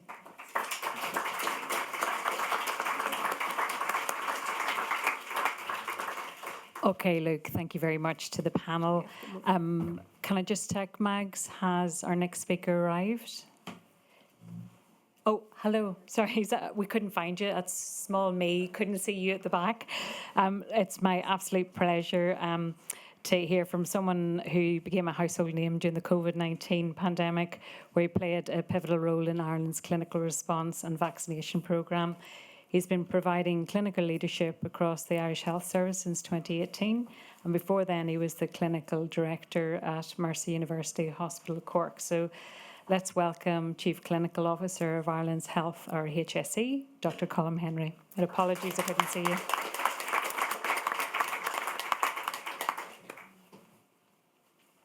thank you very much. I noticed some of the other speakers began with a GA joke. I'm from County Cavan, so I don't have one. Someday we'll be able to open up a talk by talking about our past stories. I'd just like to thank Magdalene, the CEO of the Neurological Alliance, the national umbrella for a huge commitment in the organisation of getting everyone together. It's so special. And when we referenced the pandemic, there weren't many ideas garnered out of online meetings, but it's when people come together and network and exchange ideas, and it's that human connection that makes things happen. Also, the work of Future Neuro, the Centre for Translational Brain Science, the Brain Health Institution, Colin Doherty doesn't want to be mentioned, but I'm going to mention him anyway. He's in the back of the room as the head of the medical school, which includes the Brain Health Institute, European Brain Council, the European Federation, everybody who's come together, and of course our political leadership here today, which is really important. That commitment. We have Billy Keller here, we have Minister O'Donnell, Minister Carol McNeill, we have the members Martin Daly from the JCHC, and of course our patients and advocates, because we are all patients at some time in our lives, and the generosity of those people who translate their own personal experience into helping the future and changing the future of others is a huge, we owe them a huge debt of gratitude. I'll touch on some of the comments of the panel at the end, if that's okay, but just to reiterate some of the impact for HSE and how we deliver services. The figure of 860,000 has been referenced earlier, people living with neurological illness. What wasn't mentioned is the referrals have gone up fourfold since 2019. And that's just incredible. And why has that happened is the drivers are improved expectations. We explain sometimes our healthcare demands, particularly post-pandemic, in terms of demographics. But what's happened is expectations have changed because treatments are better. And once we introduce a new treatment, such as primary PCI, for example, in cardiology, the expectation is we will deliver it everywhere. And once a new treatment comes along, particularly disease-modifying treatments, then the expectation is that will be delivered and there will be access to that everywhere. And that's a reasonable expectation in a country such as Ireland.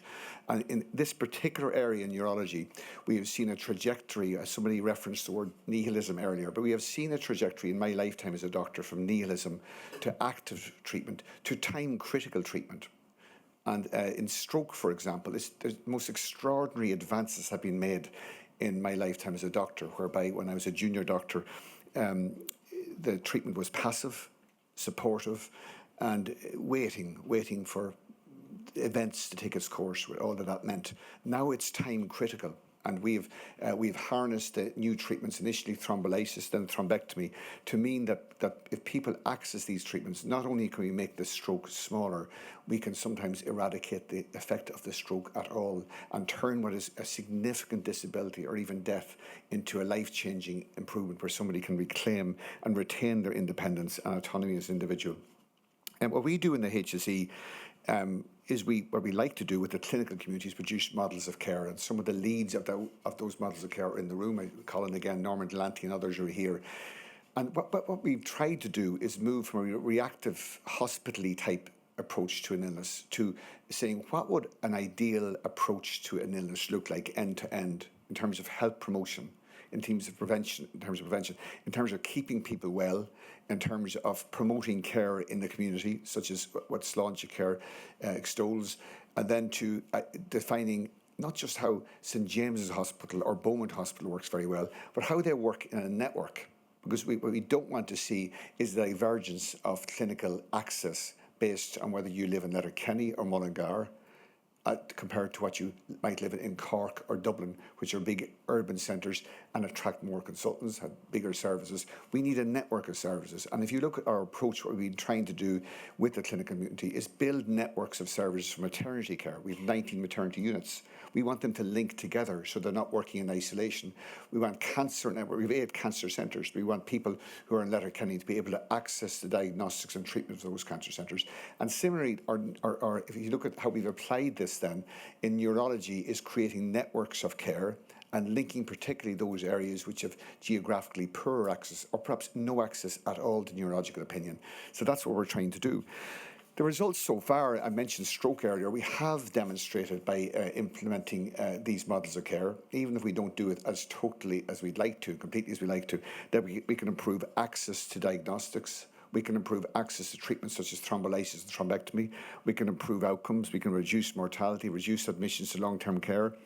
In epilepsy, we have again tried to address through previous and current leads the kind of divergence between centres of excellence, which are often islands of excellence, and make sure they're reaching out and engaging with patients who don't present in the first instance to centres of excellence.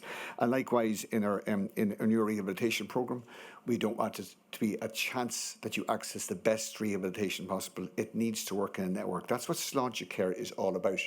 And Sláinte Care is all about, as one of our speakers said, I think the first speaker, the right care by the right person in the right place closest to home. So I just want to touch, if I could, to the Chair, some of the points that were raised by the panel and about access and equity. This is really important to us, and that's why we need to promote networks of care, networks of neurology care. We need to link the kind of trials, the findings, the innovation that our researchers and our academic centres are developing in Model 4 hospitals. We need to link that to access and treatment for patients wherever they may be. We need our models of care to be co-designed so that they're designed not just based on the expert opinion of experts in the medical field who work in Model 4 hospitals and have been trained in the US and UK, but experts in the symptoms and the impact of disease, namely our servers, users and patients. They're experts in how the disease and illness has impacted on them. The strategies we have, I've mentioned some of them. We've received extraordinary backup from our political system over the years in our stroke strategies, our cancer strategies. And one of the weaknesses perhaps in this country is the divergence between the strategy and implementation. We haven't been so good at implementation, and sometimes this is because we don't plan in a multi-annual way. Whether it's a maternity or cancer strategy, we sometimes implement in a piecemeal way. The best day is often the launch of the strategy. The more difficult days are the days after, when interest has waned or gone somewhere else. So we need to look at how we fund healthcare once we've mandated strategies, how they're implemented, how they're funded in a multi-annual way with targets each year to improve access and to improve care. And lastly, on the point of strategies, we want to ensure that they reach all parts of the country. Finally, on the point of access, which came up again and again, and I've mentioned a couple of times now in terms of we have, and Sláinte Care, we have, it reminds me of my lifetime living in Cork. I'm lucky enough to live in Cork, but I'm not lucky enough to have been born there, as I'm frequently reminded. But in Cork, there's a motorway, as people know, all the way to Dublin, and it was developed over years. And it was only ever as quick as the next obstruction. I think the last obstruction was Fermoy. And that's the way integrated care looks at the moment. They're brilliant areas which are very quick and fast and brilliant. And then there are blocks in between. But all people see are the blocks in between. The greatest enabler to integrated care, if we really want to deliver it for our patients with neurological illness, is of course a single healthcare record. We lag badly in this country behind Europe, but we're catching up. The tender is going out, the pre-tender this year.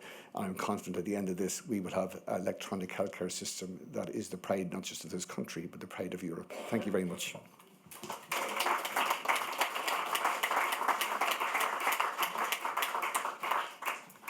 Thank you very much. We're going to take a 10-minute quick break, comfort break, and if everybody could be back in within the 10 minutes, please.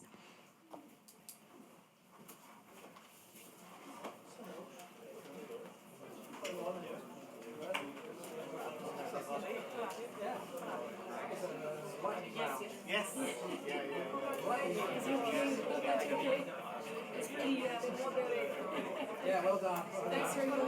Yeah, it's pretty tight. It's great that you stuck to the Presidency. Yeah, well, it's not like I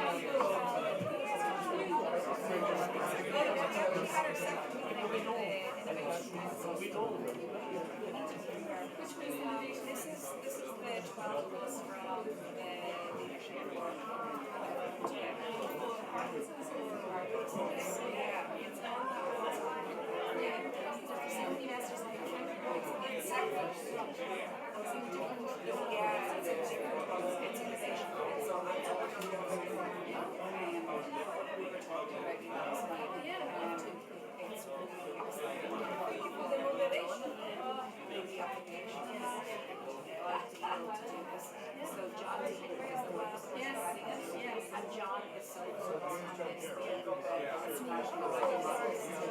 Yeah, oh, definitely.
There lives a strange creature. Beware, the South London lover boy. Girls, stay safe out there. You stay prepared. South London lover boy. Beware, and be wary. It's so scary. He'll line back to your doorstep, spliff hanging off his lips. He'll grab your arse and squeeze it before he leaves his bucket. He's just so charismatic, and he talks as if he's doing road. And he says, I'm too toxic for you, darling, but when we kiss it feels like home. Beware, the South London lover boy. They know where to find you, especially when you're home alone too. Beware, they'll pull up on you in an old black car, start reading poems out the window.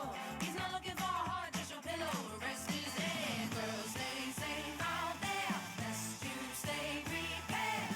He's that South London lover boy. Beware, so aimless, it's so dangerous. There's another side to this story. There's a mean kind of beast still lurking, and it hunts these streets, and it may call you by a whistle. If it finds a pretty woman, the first thing to take care not to antagonize it, to don't offend its fragile ego. Stay calm and kind of polite, darling, as the outcome could be lethal. Beware, the South London lover boy. They know where to find you, especially when you're home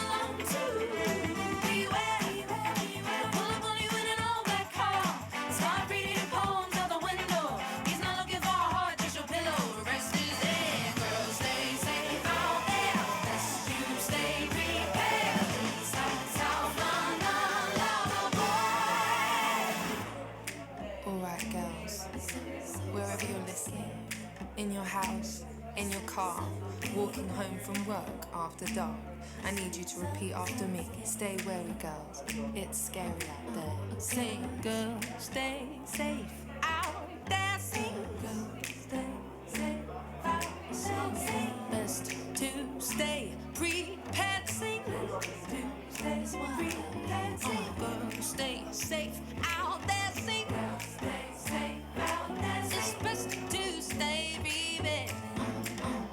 I think she needs a drop. Stay safe out there. Stay safe out there. Best to stay prepared.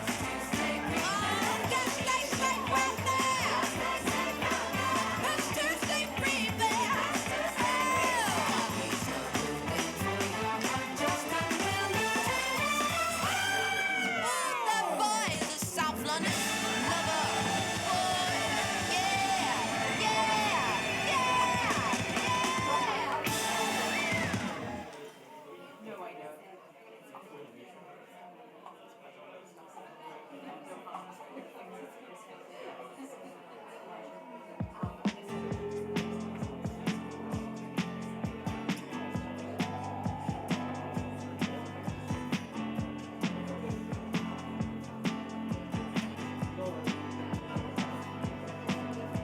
Here we are back again, fighting what's in front of me. There's so much to unpack again. If I come to Italy, we could be nice to each other, wrong for each other, right for each other, and rise to each other, rise to each other. Don't know where the switches are, where you keep the cutlery, and I'll probably crash a stupid car, make your life a misery. But we could be nice to each other, wrong for each other, right for each other, and rise to each other, rise to each other.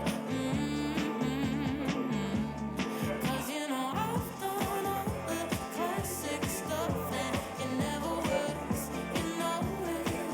So can we say we'll never say the classic stuff to show it? Now, you know it.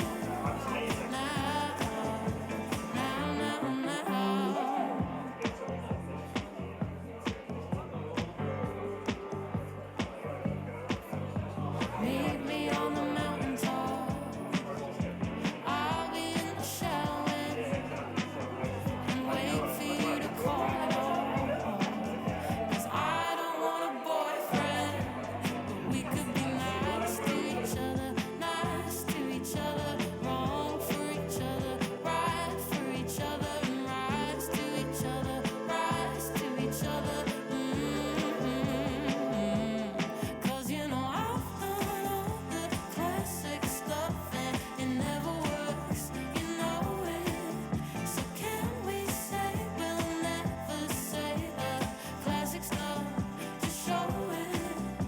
Water, sunlight, talking all night, just enough to grow it. Now, you know it. Now, now.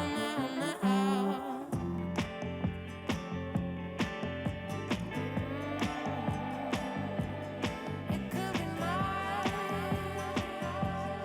It could be sad. Oh, it could be nice to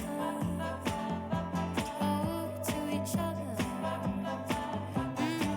We could be nice to each other.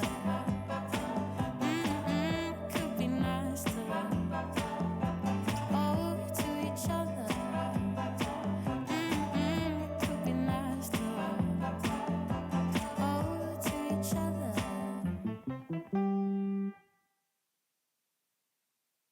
My love, we used to move you. My love was always on your mind. you just look right through me, treat me like a ghost. So you don't need to tell me that you already let go of my love, my love. 'Cause I know I don't get you high no more. You don't need me like you did before. Your hands, they're fine without me. Your lips don't care if I come back. I was your favorite flavor. When did I lose my taste? Funny how time can change us. I think you used to crave my love, my love.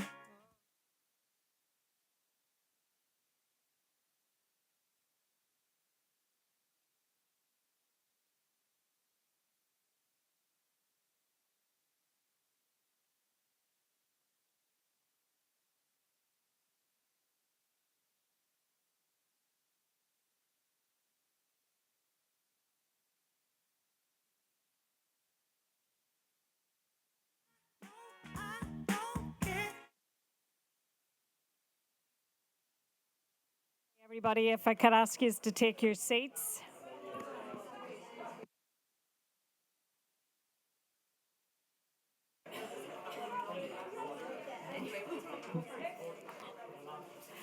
Okay, Max has asked me just to go ahead, so could I ask everyone please to take your seats because we're on quite a tight time schedule. So look, thank you all and welcome back again. And I know it was a really short break, but thank you for coming back in. And I hope, like me, you found the discussions very insightful. So our second panel, you okay, Avril? You all right? Good, good, good, yeah.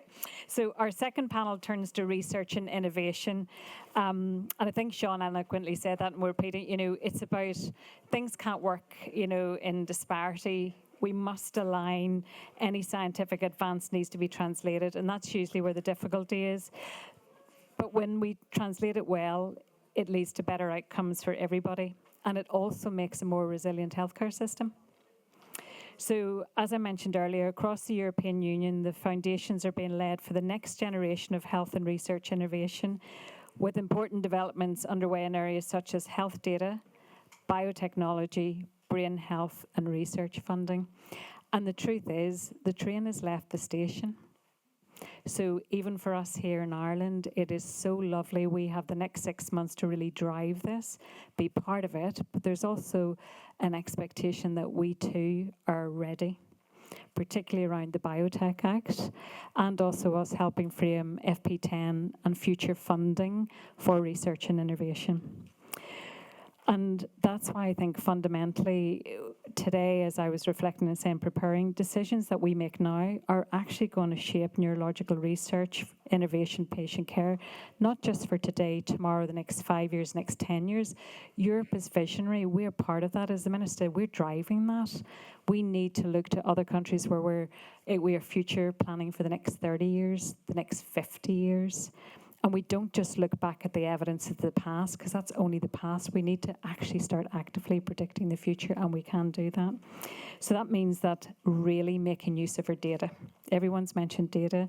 I know people do not want to feel that they are just another point, another data point. So we will always be mindful of that, but definitely making our use of our new data infrastructure, supporting clinical research, strengthening international collaborations, and ensuring that innovation moves efficiently from discovery to practice. I think what we see today, even in the room today, you see those connections, human connections being made. So today's discussion is about Europe's collective ambition and how we can work together to improve brain health outcomes across the Union. And I'm delighted that we have such a distinguished panel to explore these issues, and I look forward to what should be a really fascinating discussion. And to moderate the session, I'm pleased to hand over to Dr. Avril Kennan, who's the CEO of Health Research Charities Ireland. Thank you. Thank you. Thank you very much, Grania, for setting this up so nicely. And it's really good to be here. Thanks to the organisers, special thanks to Mags, and also Bridget and Fiona for prepping us so well and supporting this panel. So the last panel set a high bar. We are now moving to focus on research and innovation very particularly. There's been a lot of talk about research and innovation already. We know that this is a really important moment in time. I won't rehash the reasons for that, but lots of movement in terms of legislation and funding and European initiatives. And we know that there's a potential here as we hold the presidency to make a difference. And I think events like this actually are very heartening. Good people coming together to try and make a difference, the kind of things that never make the news. But this event particularly has real potential to make a difference. And there's a huge onus on us. There's to improve lives through research and innovation. Probably almost everybody in the room has a role to play in that. And we are the adults in the room now. And especially as we hold the presidency, we're the adults in the room. And it's wonderful to have these particularly exceptional adults on the panel. And we're going to follow a format a little bit similar to the last panel. I'm going to let them introduce themselves briefly. And we're going to start off with a question around what is Ireland doing well? Because sometimes I guess we forget to think about the ways that we stand out and the ways that we are doing things really well or heading towards doing things really well. And we're going to try and bring a bit of positive focus to it at the start. So Nuala, I'm going to go to you first to introduce yourself and give us a short perspective on what you think we're doing well. Hi, my name is Nuala Ryan. I'm the chair of the NCBRS Worldwide Foundation, which is a rare neurological condition. And I'm also on the governance committee of Future Neuro. So in terms of what I think Ireland is doing very well in Europe, it's really making sure that we're recognising that the patient is not just a participant in research, but actively embedded in the whole process from start to finish. So I think Ireland has made real progress here. I think it's starting off from even making sure that our future researchers are aware of PPI and incorporating that into training schedules for undergraduates, and then going right through to involving people directly in the projects. I think, looking and making sure that family members and patients are involved, make sure that, all of the results are trusted, and make sure it's much more relevant to patients, that it leads to better outcomes in terms of the way the research is done. So, I mean, even seeing on a national level, some of the national initiatives, so something like Genome of Ireland, which is one of the new initiatives, and having a reference database, which is going to be vital for research in Ireland. I'm as a PPI member involved from the very start in how the proposal was done. I'm acting as a work package lead, driving that stakeholder engagement. So I think that's a really, really good step to see that kind of embedded nature. Another, I think, good example that I was involved in was the deliberative dialogue on genomics and neurological health, which I think was in 2022, am I right, GP? And that had a big impact in terms of making recommendations for the national strategy for accelerated genetic and genomic medicine in Ireland. So, seeing that impact of patients, that brought together all of the stakeholders in the one room, clinicians, patients, patient groups, and so on. So that was another really good example. So I think this is a lesson, I think, for Europe, that lived experience needs to be at the centre of all the research. Thank you, Neil. And you've been hugely influential in PPI, in patient and public involvement.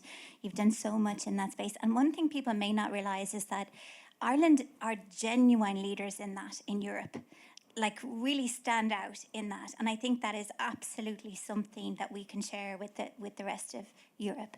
And it's that thing of not just producing a therapeutic or a medical device and saying, I hope that works for you, but actually understanding from the start what's needed. So Susa, I'll go to you. Hi, good afternoon. I'm Susa Benzel. I'm a pediatrician. For several decades, I've cared for children with rare diseases, in particular those with inflammatory brain diseases, kids presenting with strokes and refractory epilepsy. And for the past years, I've been serving as the Chief Academic Officer for Children's Health Ireland. Let me start by saying brain health is a cornerstone of a society. Investments in brain health are absolutely critical for any society. When I'm asked what Ireland does really well, I think we have a superb workforce. You know, we're coming from abroad, you know, we're the envy of everybody. This is a spectacularly well-trained, interdisciplinary team of care providers that we have. We have world-class researchers here across all of our university. And our community of people with lived experience, I'm just buttering her up, and the engagement that we have in Ireland is second to none, hands down. Ireland has made or is making transformational investment in digital health. And you know, me waiting outside the Children's Hospital to open the door for a little while now, clearly this is going to be the first fully digital children's hospital in Europe, and it creates unique opportunities to learn from every child and family and to harness real-life data for care, for research, for operations, for all of it. And we really, I think, have created a unique opportunity here. Ireland has also done very much visionary work, including in the data space, including a commitment to having a national health record. No matter which one it is, it will make a difference for patients moving from one place to the other, not having to retell their story, and really us looking at the continuum of care from early childhood to old age, and perhaps understanding which investment at what time is going to have the biggest impact. Not saying we should only invest in one age group, just keep the kids on their radar, because investing them is clearly the biggest bang for the buck. But our work of the research teams has really built the backbone to this data infrastructure. Together, across the universities, across the healthcare center, we will be able to harness data for better outcomes for children, for adults, and to inform the European health data space uniquely. I think we've positioned ourselves extremely well. This is particularly important when it comes to the European Partnership for Brain Health. So I think we have a very solid ground to stand on in research. Thank you. Thank you, Susa. I love your passion for what data can do for healthcare. Giampiero. Thanks, Avril. So hi, everyone. My name is Giampiero Cavalieri. I'm a geneticist. I work at the College of Surgeons close by to here.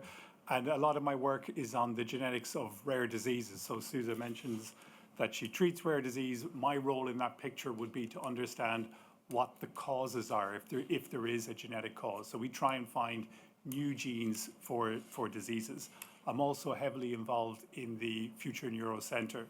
So a unique thing that I feel Ireland can bring to the European picture is the way that we fund research in Ireland, or particular aspects of that, and how dynamic that is. So a clear example of that would be how Research Ireland, this is one of the main funders in Ireland for research, funds things called centres. So centres means they fund scientists to work together across universities on a particular problem, in this case, say, neurological diseases. That's interesting, but not unique. I feel what's quite unique about the Irish system is that funding model pushes us, encourages us as scientists working in academic institutes to work with industry, number one, and number two, with colleagues across Europe and the European Commission. So we're pushed to produce science that's relevant to industry, that can be translated into the clinic, and or to work with our European colleagues and compete for funding from the European Commission to produce things that are relevant and can be translated into the clinic. So that model, that dynamic model, is quite unique across Europe, and I think can be applied elsewhere. And our other major health funder, the Health Research Board, and we have grown here, they are also a very dynamic funder in that they can respond to opportunities across Europe, such as the one that the Minister mentioned earlier, the Genome of Europe, to co-fund those opportunities and allow Irish scientists contribute to those collaborative European initiatives. So that's, I feel, a unique aspect. Two other things that I wanted to mention, they might seem trivial, but in reality in science they are very important, and these are quite specific to Ireland. First of all, our geography and size as a country. This is important because you can enable national studies on a particular condition, and a really nice example of that We have Professor Hardiman in the audience here. Her ALS registry is globally unique in terms of how long it's been running and the contribution it's made to the understanding of ALS. Ireland's size and shape and public health system enables that to happen here. The other kind of relatively trivial but important point is our culture and use of English language. This allows us to collaborate readily with two global powerhouses of research, that's the US and the UK. So Irish scientists can very quickly work easily with those two broad communities, but also act as a bridge for European science to work collaboratively with those two powerhouses. So funding model combined with geography and culture, I think, creates quite a unique contribution for Irish scientists. We're the European adapter plug for research and innovation. Sorry, I'm just back from my holidays. Irasima. Thank you very much. It's delighted to be here. Do I need to push this? There we go. Delighted to be here. My name is Irasima Leroy, and I wear multiple hats, one of which I'm going to focus on in a minute. But before I do that, I'll just introduce some of my other hats. The first is I'm an academic geriatric psychiatrist, and I lead a Lewy body dementia clinical and research program. And I just want to pitch that because we don't hear the word Lewy body very often in these circles, and yet it can affect probably 12,000 people here in Ireland. The second hat I wear is director of the Global Brain Health Institute here at the Trinity site, and we've just celebrated our 10th year anniversary. And today, in honor of this event here, I put my suit on, but I also put it on because it's the graduation day for our 10th cohort of fellows at GBHI here at Trinity. And they will be joining 350 fellows from over 60 countries around the world as brain health leaders. And I think that's an example of Ireland's impact globally, that we can do that through training of brain health leaders. And I will really talk about my third hat, and the focus of what I want to talk about today is that I'm the Chief Investigator of Dementia Trials Ireland, funded by the HRB through the Clinical Trials Network programme. And our remit is over 5 years to increase capacity and capability to deliver dementia trials for everybody living with dementia or at risk of dementia here in Ireland. And so the focus of our question is, what do we do well? Now, we are small, and so we cannot compete at scale. But where we can compete is our working together through these kind of national infrastructure programs. Because ultimately it means when industry comes and knocks on our door, we can do streamlined feasibilities. We have a very in-depth knowledge of the sites that we have, and also we can deliver trials to time and to target. And I think that's absolutely critical. Now, we do have some challenges. That'll be our next question. But the fact is that we have a trial-ready cohort of people living with dementia who are deeply biomarked, phenotypically characterized. They have a high health literacy and very keen to participate in trials. And I think that is a huge strength that we can offer. Thank you. The importance of trials just keeps coming up, and it will keep coming up. And of course, trials are about access, or early access to treatments as much as building scientific knowledge, so they're critical for Ireland. John, I'm going to come to you. Hi, my name is John Nugent. I'm the manager of the Medical Technologies Department in IDA Ireland. IDA Ireland is the government's foreign direct investment or inward investment agency. So I manage one of 6 departments, along with my colleague Rory Mullen, who manages the biopharma department. We're responsible for the life sciences companies that are here in Ireland that have foreign ownership or foreign founded. And that's about 300 sites in Ireland, employing 100,000 people, mainly manufacturing, but increasingly getting involved in research. And research and development and investment in research is something that our strategy really focuses on with these companies. And I think it's something that presents the opportunity that Susa has mentioned, that JP has also alluded to. We're small, our geography. So the one thing we bring scale to is about 14 of the top 15 medtech companies globally are here in Ireland. 9 of the top 10 global pharmaceutical companies are here in Ireland with multiple sites.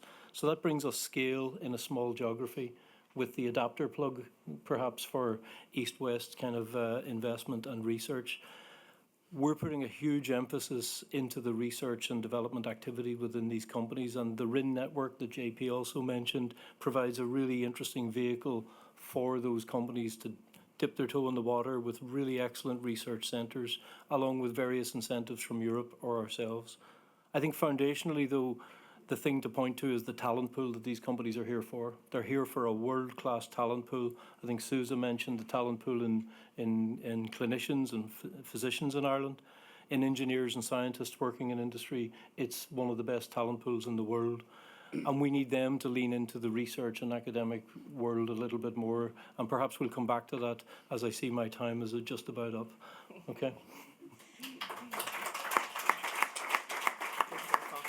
Thank you, John. I think it's really welcome that you have this strong focus on research and development. I think we all feel, I mean, those numbers are astonishing, the number of companies here. And I think we all feel that there's so much potential to push that further with research. Fred, I've left you to last because I'm going to ask you a slightly different question. You are bringing a European perspective, and thank you for being here with us. And this idea of a neurological health strategy keeps coming up. Maybe you introduce yourself, please, and talk to us a little bit about the potential for that, what that might mean. Well, thank you, and it's an honor to be here this afternoon. Let me first start by actually responding to the question you asked the other co-panelist, because in what Ireland is doing well, prioritizing brain health is definitely something you've done brilliantly in the context of previous presidencies. I wasn't there in EBC back then, but there is this strong legacy of May 2013, when you organized the European Month of the Brain that transformed into the European Year of the Brain, and that actually started during a presidency held by Ireland. So the question about the neurological strategy, I think we heard from Billy Kelleher in the introduction of this meeting, that it's actually a very strong momentum, because it's the first time that neurology, neurological health, neurological disorders are being prioritized in their own right by a piece of legislation, or at least an initiative that can lead to that. There is, though, a slight concern on our end that it may be seen through a very narrow lens, because we are astonished that in the policy brief we only saw Alzheimer's disease, Parkinson's disease, and ALS being namely quoted as being part of the strategy, whilst we understand neurological conditions are probably representing 400 different specialties or indications. So the opportunity there is really to construct a second leg to what we would see in the future meaningful EU brain plan. The priority has been put on mental health for more than 20 years now in a lot of initiatives, which is great, which was absolutely necessary, continues to be. But it was probably to the detriment of, let's say, the other side of the coin in the brain space. So the fact that we've got that, the fact that we've got the European partnership that was mentioned a couple of times, are really creating a great momentum. And we are extremely excited at EBC to see this happening. Also in the context of broader international momentum led by the WHO. We heard about the intersectoral global action plan on epilepsy neurological conditions earlier on, but there are others on dementia, on mental health. We now have the World Economic Forum starting to work on the brain capital and brain economy, which are new concepts, but putting this notion of brain health across all policies to a new degree or new magnitude. So we are extremely excited to take all these opportunities at EBC in order to advance and move the needle in that respect. Because at the end of the day, if we want to prioritize brain research and brain innovation, if we are not able to put that against the societal challenges that we are actually aiming at addressing, sorry, I have a bad throat today, but also to create the virtuous cycle as to how science is responding to societal challenges, but the whole society is supporting scientists. This is the only path forward, and happy to discuss that in the panel. Thank you, Fred. And thanks for adding those perspectives on what you see of Ireland. It's always interesting to have an outside perspective. So how are we doing, Bridget, for time? Are we still okay? Okay. So we're going to get into a little bit more depth now on some of it, and particularly, so we've talked about the positives, and there really are a huge number of positives. There are obviously things we also need to work on and things we need to do better, and we might touch on them now as well in a constructive way, both nationally, maybe from an Irish perspective first and foremost, but also how we can tie into Europe. So Suze, I'll come to you first on this one. Thank you. So I'm Canadian, so we don't talk about bad things, we talk about opportunities, okay? So I truly believe that we have a unique opportunity in Ireland, and that is leading care transformation at a national scale, and setting an example for Europe, given our size, given our track record, given our people. And going forward, I think the key thing is to embrace this culture of research as we provide care. What it means is that we have to value care as much as we value research, which could translate into job activity profiles that have, divides of different tasks across different people. But giving them equal value is really important, because what I've seen coming here is we say there are the researchers, here are the clinicians, here are the educators. It's our task, and we all have preferences, and we all have different levels of expertise, but it's really, really important that we embrace this all as a means to advancing the outcomes of children and adults living in this space, and us supporting them in this space. So I think that's a key opportunity. So giving it equal value, I think the digital investments will support this, because it does provide opportunities across the spectrum, from care advancement to researching to educating or translating knowledge. But the cultural piece, I think, is the most important piece, and I think we're probably slightly behind, ready to embrace the opportunity. How is that? I think there is no doubt that brain health and brain health research is a unique strength of our community. It's critically important work we have to do for patients and with patients.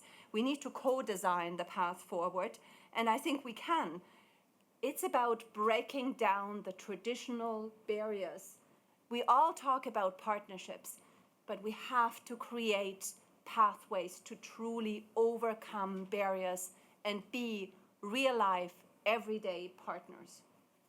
Thank you, Susan. I'm so struck by, we talk all the time about we need to value research more and it needs to be embedded in healthcare, but I'm so struck by you saying it needs to be equal.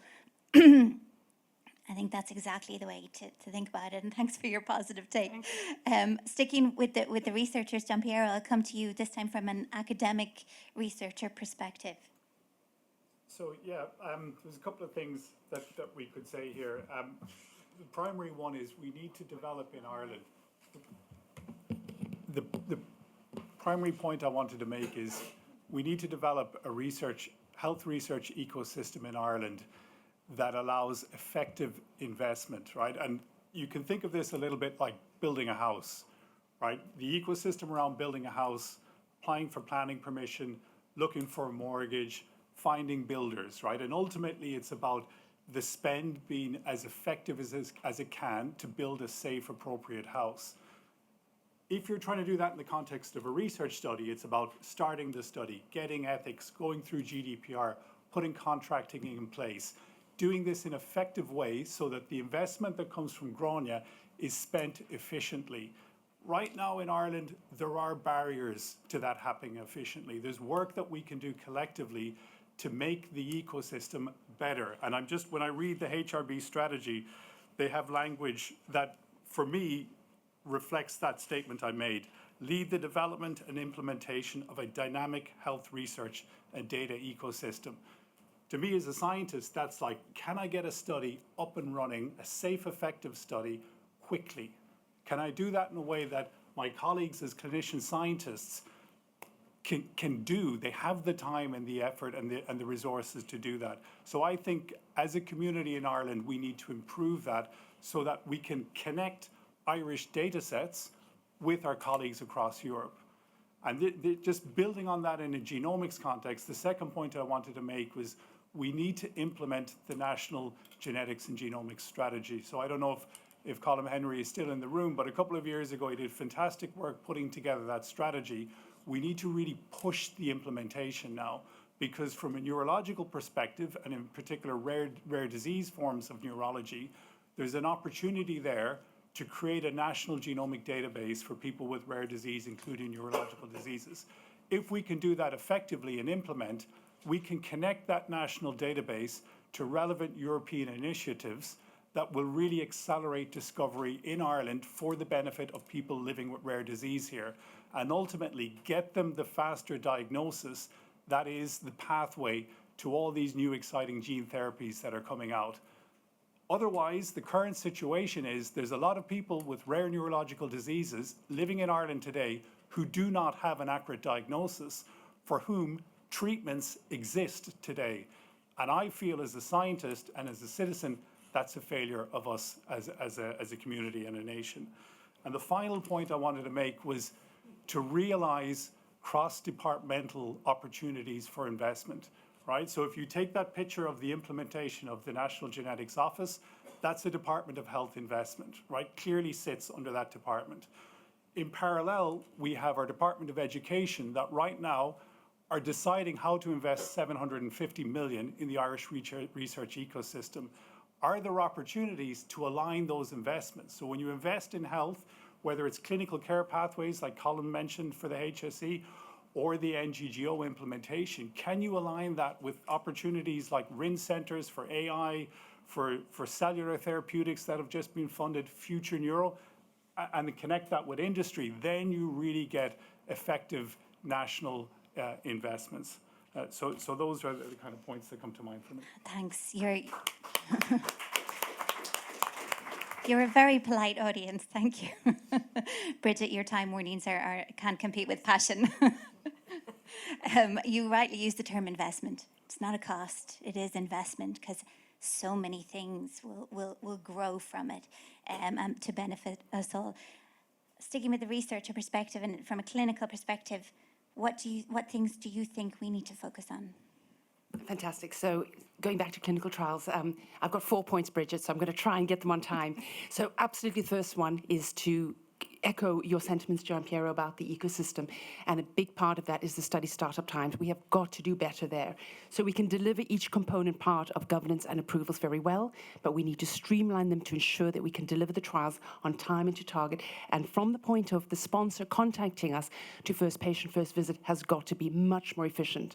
Global Pharma knows the metrics, and they know that we're bottom of the scale there. Although we're being positive, I know, Susa, but we can do better. And this is a critical piece, because we will not attract the trials unless our study startup times are much more efficient. So number 2, we need to continue to invest in the national infrastructure through the Clinical Trials Network. I'm looking at Gráinne here, because it's absolutely essential for us to be able to develop new sites to deliver clinical trials. Again, pharma won't come here unless we can actually deliver a critical mass of sites for the trials. The third thing is to incentivize and train frontline healthcare workers, healthcare professionals to participate in trials. Again, unless we release them with their time, unless we upscale research nurses, raters, PIs, we cannot deliver the sites. So that's absolutely critical. And finally, to continue to invest and support the clinical research facilities to be able to deliver phase 1 to phase 3 trials here in Ireland. I work very closely with the Wellcome Trinity CRF, and they do absolutely stellar work, but we have yet to deliver a phase 1 trial for Alzheimer's disease. We have the capacity and the capability to do it, but we haven't yet done that, so that's on the horizon. 30 seconds left. I did it. Thank you very much. Thank you, Ursima. There obviously is strong political focus on clinical trials now, which is very welcome, but still a long way to go. John, we've been talking a lot about patient benefit, and rightly so. Any thoughts, though, on the economic benefit of this? I mean, we have politicians in the room. They have to think about the economy. What would you say to that? Thanks for putting me on the spot with that one. Well, obviously, there's a huge economic impact from the jobs and the research activities that companies have here. I think it's the opportunity in front of us, and it is an opportunity because we have a lot of the building blocks The opportunity is to leverage that with the investments in research, the investments in hospital, digital systems and data, and then hopefully getting into clinical trials and other things that can really enhance the research activities here. The economic benefits, though, don't just accrue from taxation and other things.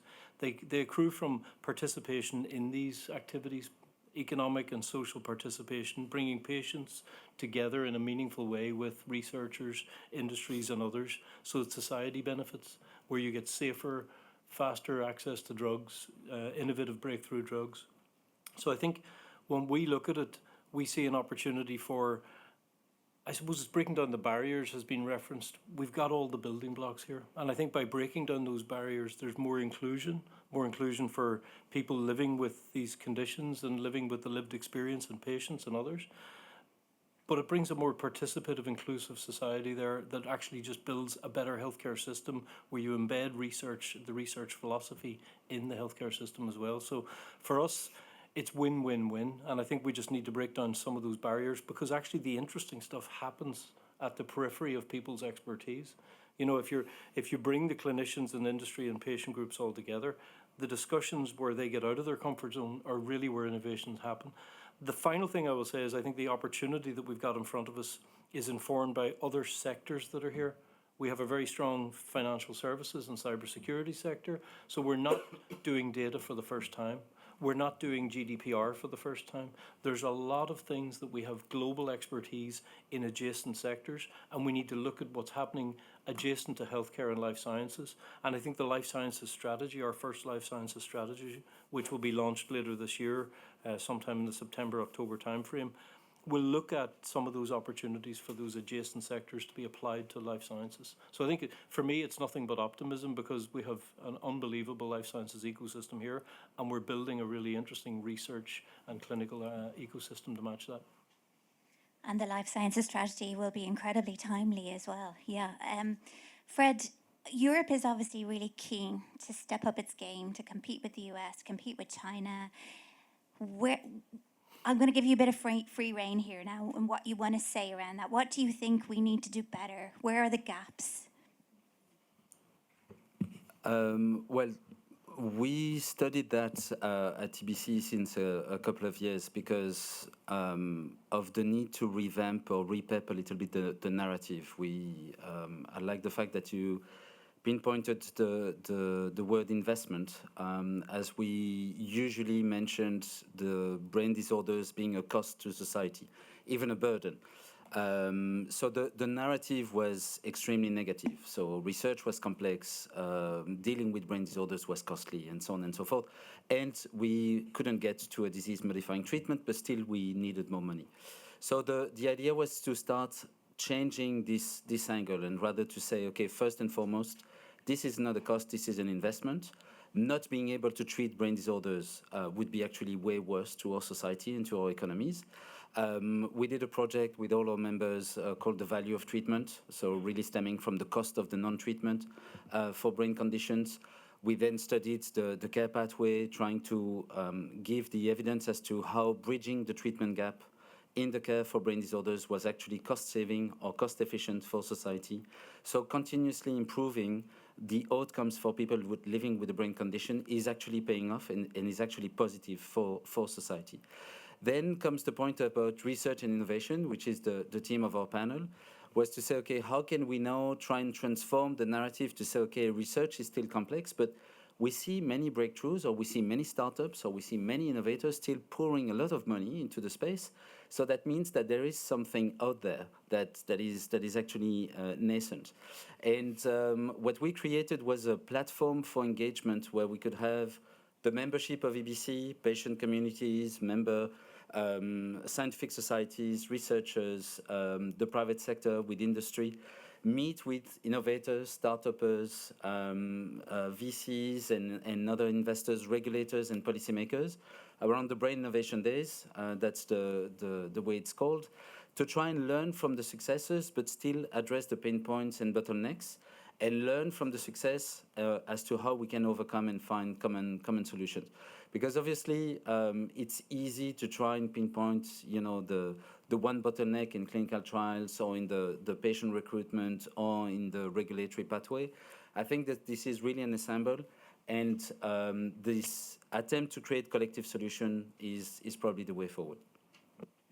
Thank you, Fred. Yeah, and that whole concept of bringing people together is so important, bringing all the different stakeholder groups. And John, you touched on it as well, about looking a little bit outside research even. And that brings me back to Nuala. And obviously we want patients at the heart of everything. Are we doing enough yet? Well, I mean, I think one of the questions we were looking at was, well, you know, with all of these new advancements, you know, what difference is it going to make for patients if we get everything aligned with research, with data, you know, with genetic data, every digital health? It can make such a huge difference. As a personal example, I mean, I think diagnosis is a key area here. As a personal example, my son, it took 10 years. Now, if everything was joined up with data, with research embedded in clinical care, you know, the delay was mainly because, one, it's a paper copy of it's not in a digital record. So as new advances are coming from researchers, you know, knowing about, you know, clinical causes or genetic causes, then, yeah, it would help get that diagnosis earlier. And that means so much less stress for patients and families. So I think we probably could have saved 7 years in the whole process there. I think going forward, I think researchers sometimes have problem getting access to data now. Patients want their data used, but things like the European Health Data Space, the projects like Genomic Data Infrastructure Ireland, which would help kind of house genetic data in a structure, I think that's going to give much more opportunity for researchers to get access to data, which ultimately will result in earlier access to treatments for patients. And then, you know, things like European Health Data Space, having that implemented means we can get better registries for access to clinical trials, which is another way of getting treatments. And I think, again, it's that one size doesn't fit all. So having all of that data, linked genetic data, clinical data, it will allow more treatments to be tailored to the individual. So all these gene therapies that we want to do more research on. And I think things like the EU Biotech Act and European Partnership for Brain Health and funding for initiatives like Future Neuro are going to help with all of that research. Thank you, Nuala, for bringing a deeply personal experience to bear on the discussions. I suspect we are very close to time, but I'm gonna go to each of you for one final comment. We have a captive audience of, I'm sorry to hold you captive, but we have a captive audience of policymakers and politicians and decision makers. You've heard a lot. You've all contributed really valuable points. If there was one message that you would want them to really hear, what would that be? And I'm going to prioritize anybody who's ready to keep that really short. Jump here. Like to Europe, keep creating systems that allow access to data. We've heard a lot about, well, from Nuala just there about the importance of data. We've heard the word competitiveness come up. That means create systems like EHDS and enabling legislation to allow safe, impactful research happen. And for people in Ireland and people in the Department of Health, consciously evolve and drive the Irish health research ecosystem to enable things like EHDS be used. We don't want data sets that cannot be used. Patients want their data used to understand neurological disease. Thank you. Susa. So I believe researchers, healthcare teams, patients and families are ready to drive transformational change in health and healthcare. Please give us help to overcome barriers and help us drive research and innovation in Ireland and very soon all across Europe. I believe research is going to be care and care is going to be research. Love that. Thank you, Susa. Fred. Well, I wanted to say how encouraged I am by the conversation we just had and to see like so many perspectives who actually ought to be confronted in order to develop, as I said earlier, common solutions. And I'd like to finish by an invitation to everyone wishing to join in such a discussion, as we are organizing with the support of MEP Nina Carberry on the 26th of October in Kildare, a full day of engagement under the a World Cafe format to really try and rethink the way we define value in the care for brain disorders. And that goes from across the value chain, from basic neuroscience until when care is being delivered. So we need many heads in order to contribute to this endeavor, but also very different perspectives, and would like to really welcome you all there. Brilliant. Okay, you've got your invite. I'll go to you, Irasima. Fantastic, yes.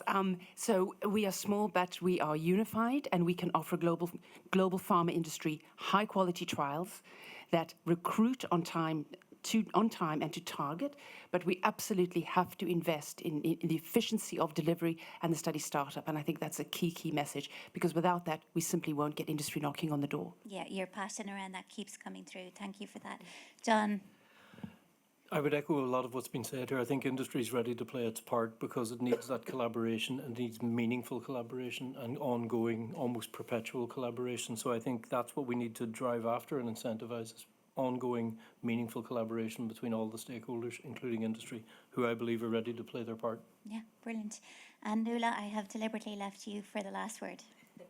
I think, I think it's really the message that has kind of been said several times, but in research, patients have to be at the centre and not at the end. And I think innovation in healthcare is so important, but it's nothing without public trust, and it's nothing unless we concentrate on the areas that are important for patients. So, brilliant. Thank you, Nuala, and thank you to the wonderful panel. Can you please give them a big hand?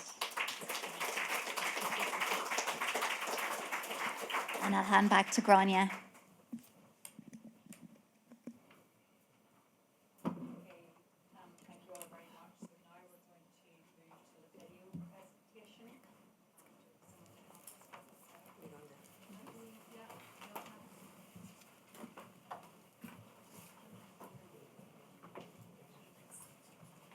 Okay, so we have a video presentation and it's from Adam Jarabas.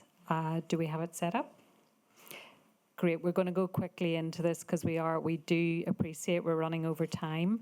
And if you wouldn't mind just holding with this, we're probably just about 10 minutes running over.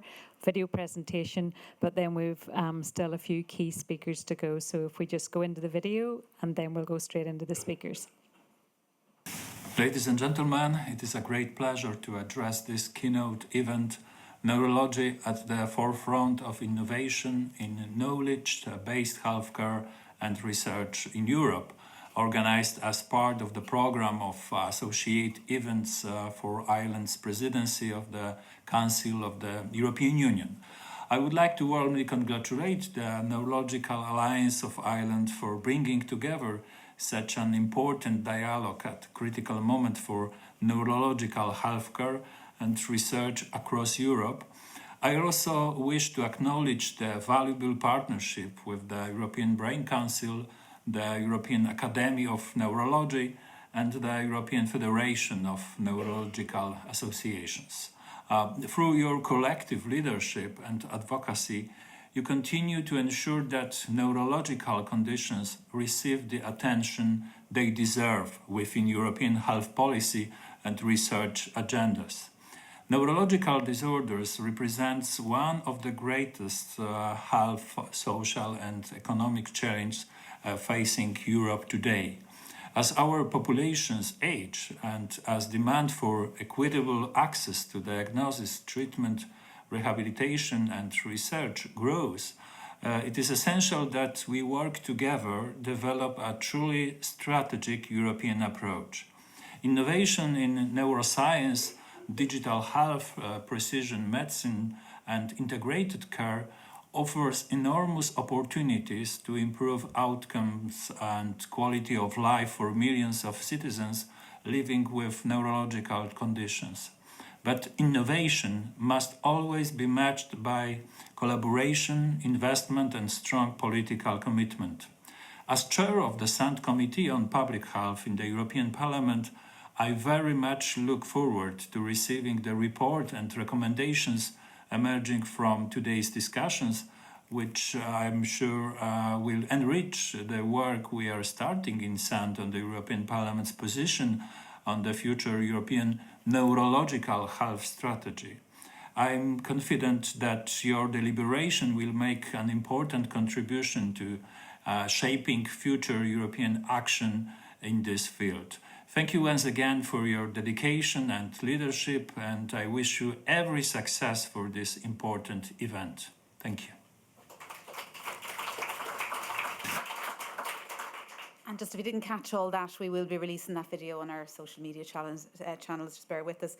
I just want to thank Grania so much for chairing this event, but I'm just going to take over just slightly to introduce a very good friend of the Neurological Alliance of Ireland and all of our member organisations, Deputy Colin Burke, who is chair of the Oireachtas Cross-Party Group on Neurological Health.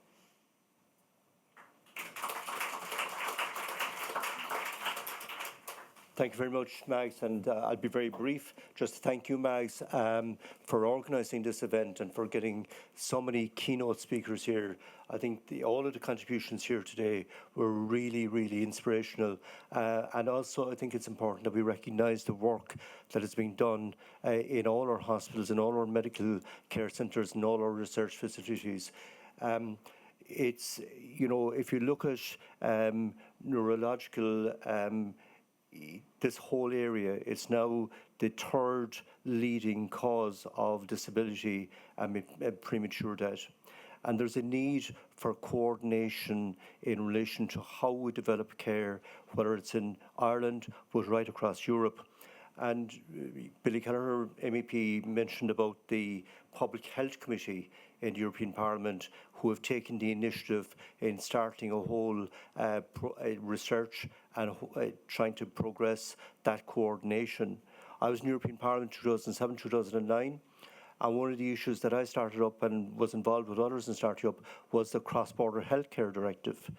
It took us from 2007 right through 2011 before it was approved by the Council, the Commission and the Parliament. And that gave the right to travel to another member state if you can't get care in your own state. And that was then transposed in each member state. And I think it was an important development, even though healthcare doesn't come in under as such the European, in the whole area of the Commission, it still was put in place, and that cross-border healthcare directive is so important. Just in relation to, you know, I'm here as a politician, but also someone who had a neurological challenge myself. I can go back to 1987, and I was diagnosed with trigeminal neuroma on the fifth nerve, cranial nerve. I had surgery, which didn't work because it was too close to blood supply vessel. And basically the conditions, how it was identified, I could be inside in a room and suddenly I'd start hearing loud music or loud voices. And one night I was at home and I started using language that wasn't in any vocabulary. My wife became concerned about it and had been working with someone who'd just done 6 months in neurosurgery and advised that it should be checked out. So I had surgery, it didn't work. And you know, this is at a time, I'm going back to 87, when you didn't have mobile phones, you didn't have access to information, you were totally in the dark as regards what was this, where was I going? I thought I wouldn't see the end of 1987, because now, you know, when you're even if you have a sore toe, you can check up on your mobile phone to know how you should treat it, and how it has totally changed about access to information. I ended up going to my consultant, the late Ted Buckley, identified as a result of being at a conference that they were doing treatment in Sheffield in England in relation to the particular problem that I had. And I went to Sheffield in England in 1988 and had treatment there. And it was treatment that had been developed in Sweden, and Sheffield was actually experimenting with it.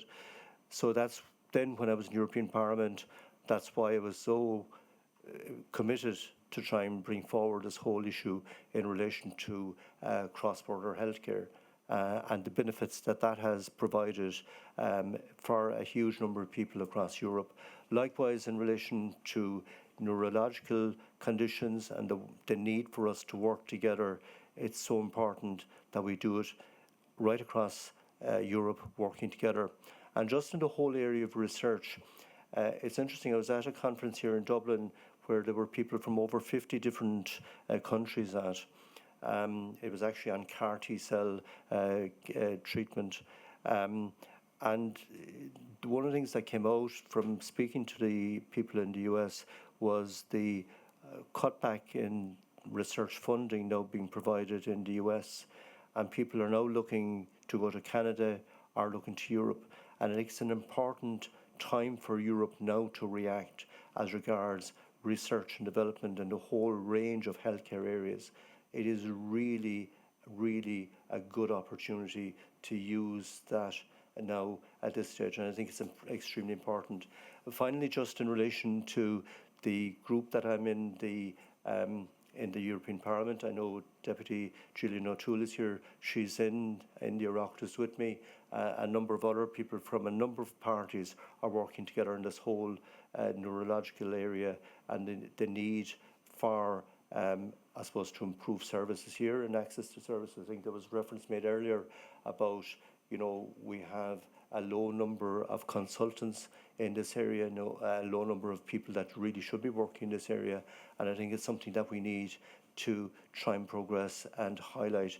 And I suppose the other issue that we need to highlight is as regards equipment. One of the problems I've come across in the last 6 months, where equipment that we have in our hospitals, we're not updating it fast enough.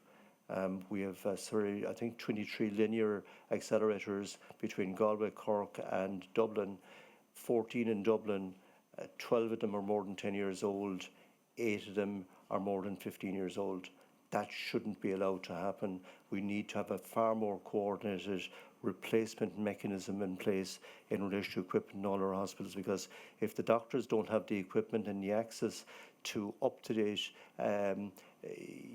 resources or up-to-date equipment, then they can't deliver the service. And I think that's one area that we're certainly going to prioritise over the next 12 months. But again, to thank you, Mags, to thank everyone here for their contributions, and I look forward to working with you and making sure that we can deliver the best possible care in this area, not only in Ireland, but across Europe. Thank you very much indeed.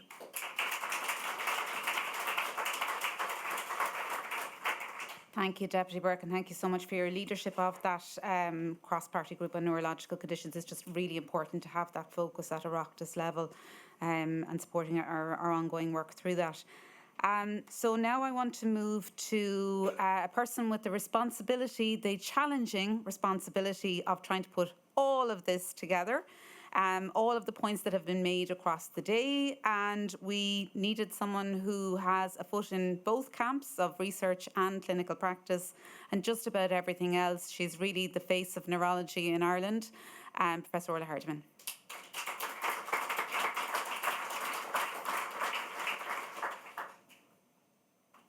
Thanks very much, Mike, for that trivial task.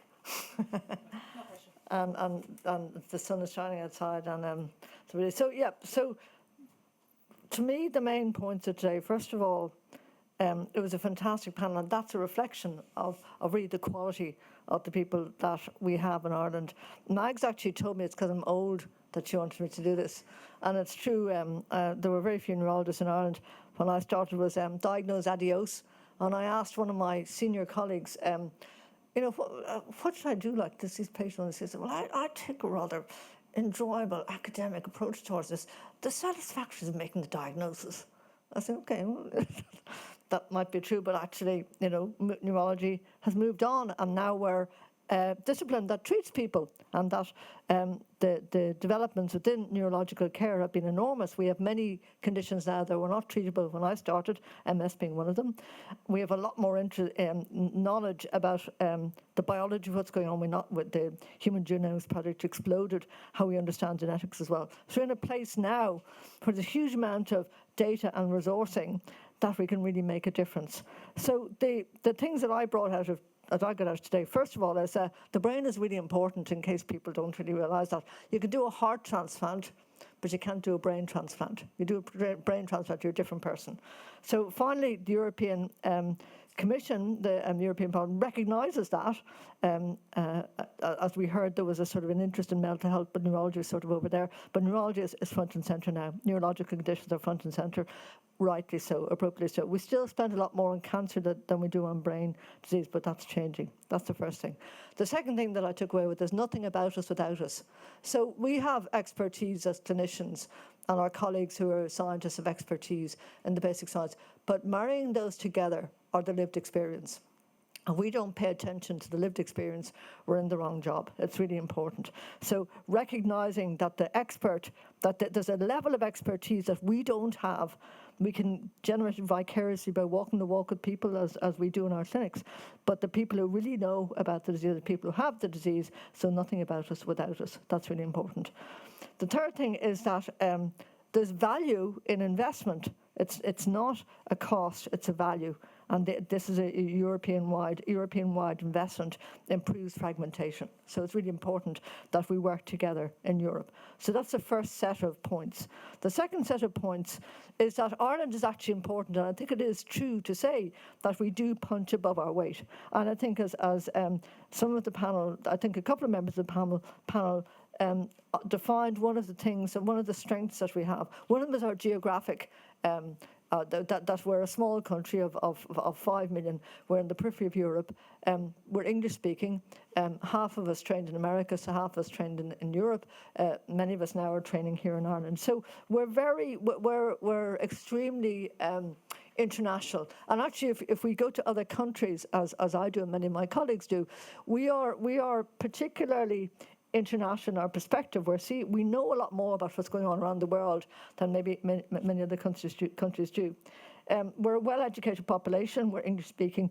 I think we're conciliatory. It's actually very difficult to get lost to follow up in Ireland because somebody knows somebody who's their neighbour, whose uncle was married to their cousin.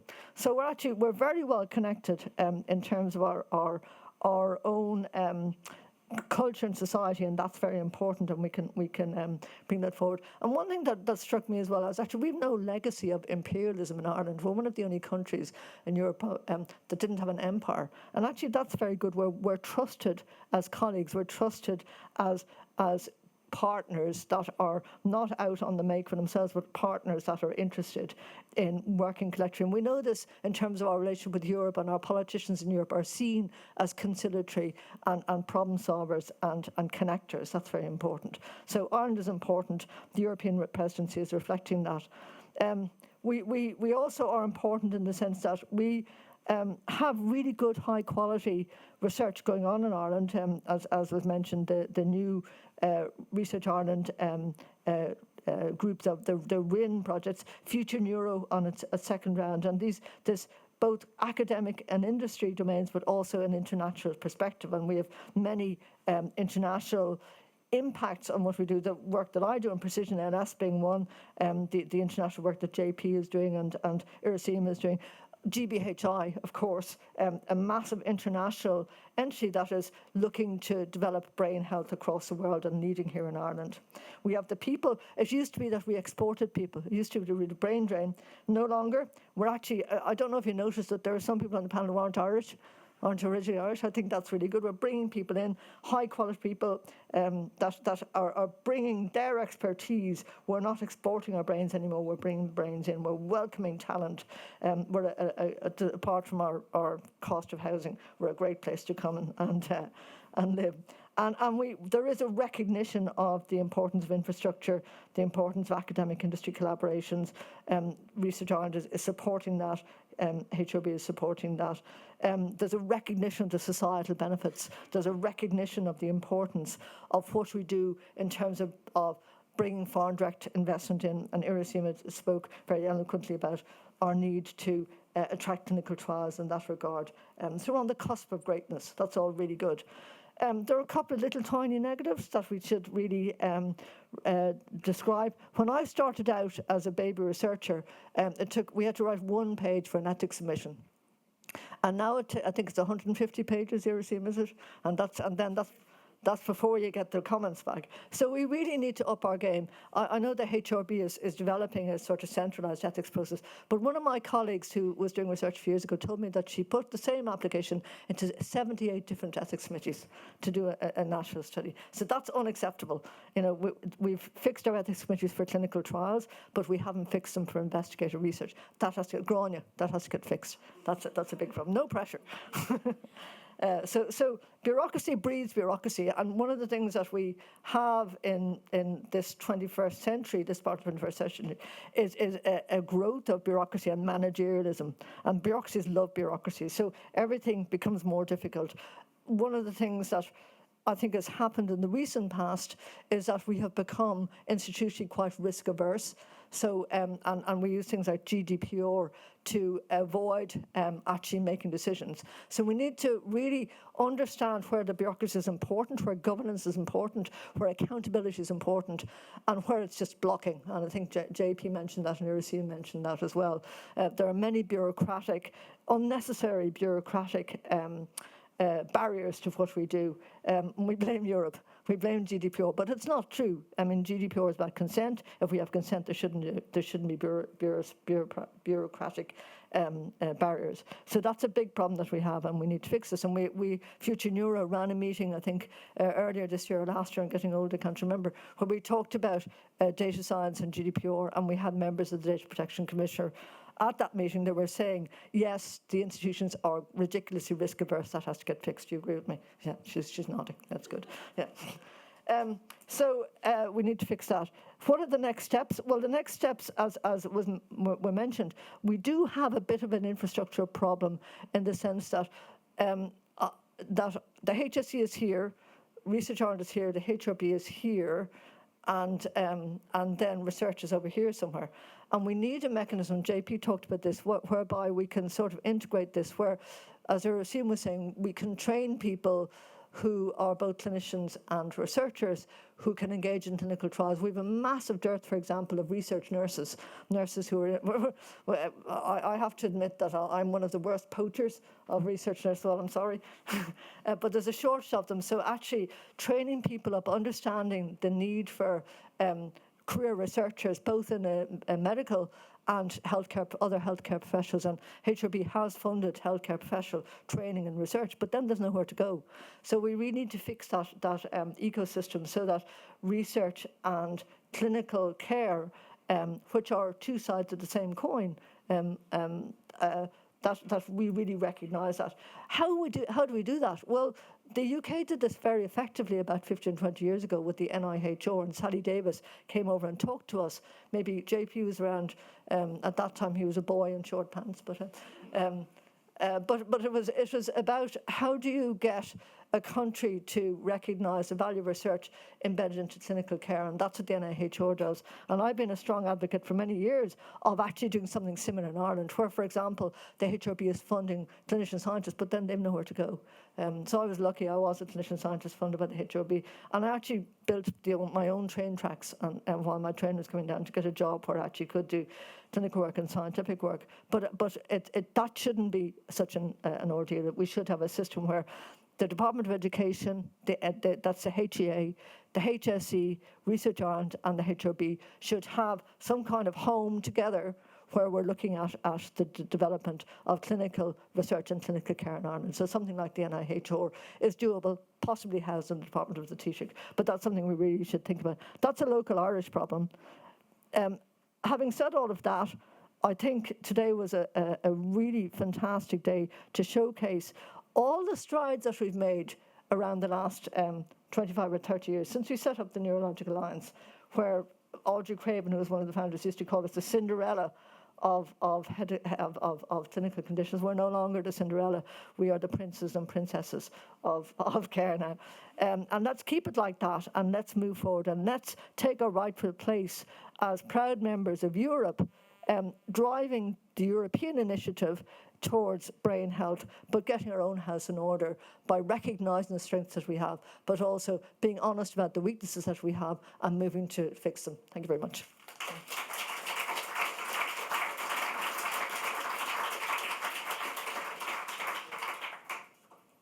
Thank you so much, Orla, for that challenge of drawing it all together. Thank everybody for their patience that we've moved through so many presentations today, and now it's time for MEP Nina Carberry to welcome her to give closing remarks. Thank you. Thank you, Mags, and thank you for getting a professor to actually sum up today. I'm glad I don't have to go through everything you did there. Thank you very much, Professor, for doing that.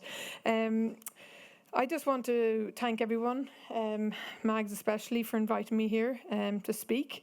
It's truly amazing what we've heard today, and especially on World Brain Day as well. With such a special, impressive range of speakers and panellists, I think we're going home with a lot of to-do lists as well. And also want to thank all the hosts and organisers and participants, and also the lived experience people that are here with Rosie, Gary, and Eamon and Rochelle. I think it's important that, you know, we bring that home as well, and Colin, obviously. And great to see the ministers here as well, Kieran O'Donnell and Jennifer Carr McNeil. And obviously sad to see Minister O'Donovan. I'm sure he will be back up and going soon enough, but I'm sure he's been disappointed he's missed today. And great to see Gillian Toole, who's my neighbour at home as well, here as well supporting. So a huge cross-party political support here today. And I think going home, I think the message was clear from today that momentum is here and that we need to take it forward. And as was said by Frederic and Billy, we're at a pivotal moment. Momentum is building for a stronger European approach to brain health and neurological conditions, and we have heard the evidence, we've heard the experiences of patients and families, and we've heard about the scientific breakthroughs and opportunities ahead. And now we need to seize this moment.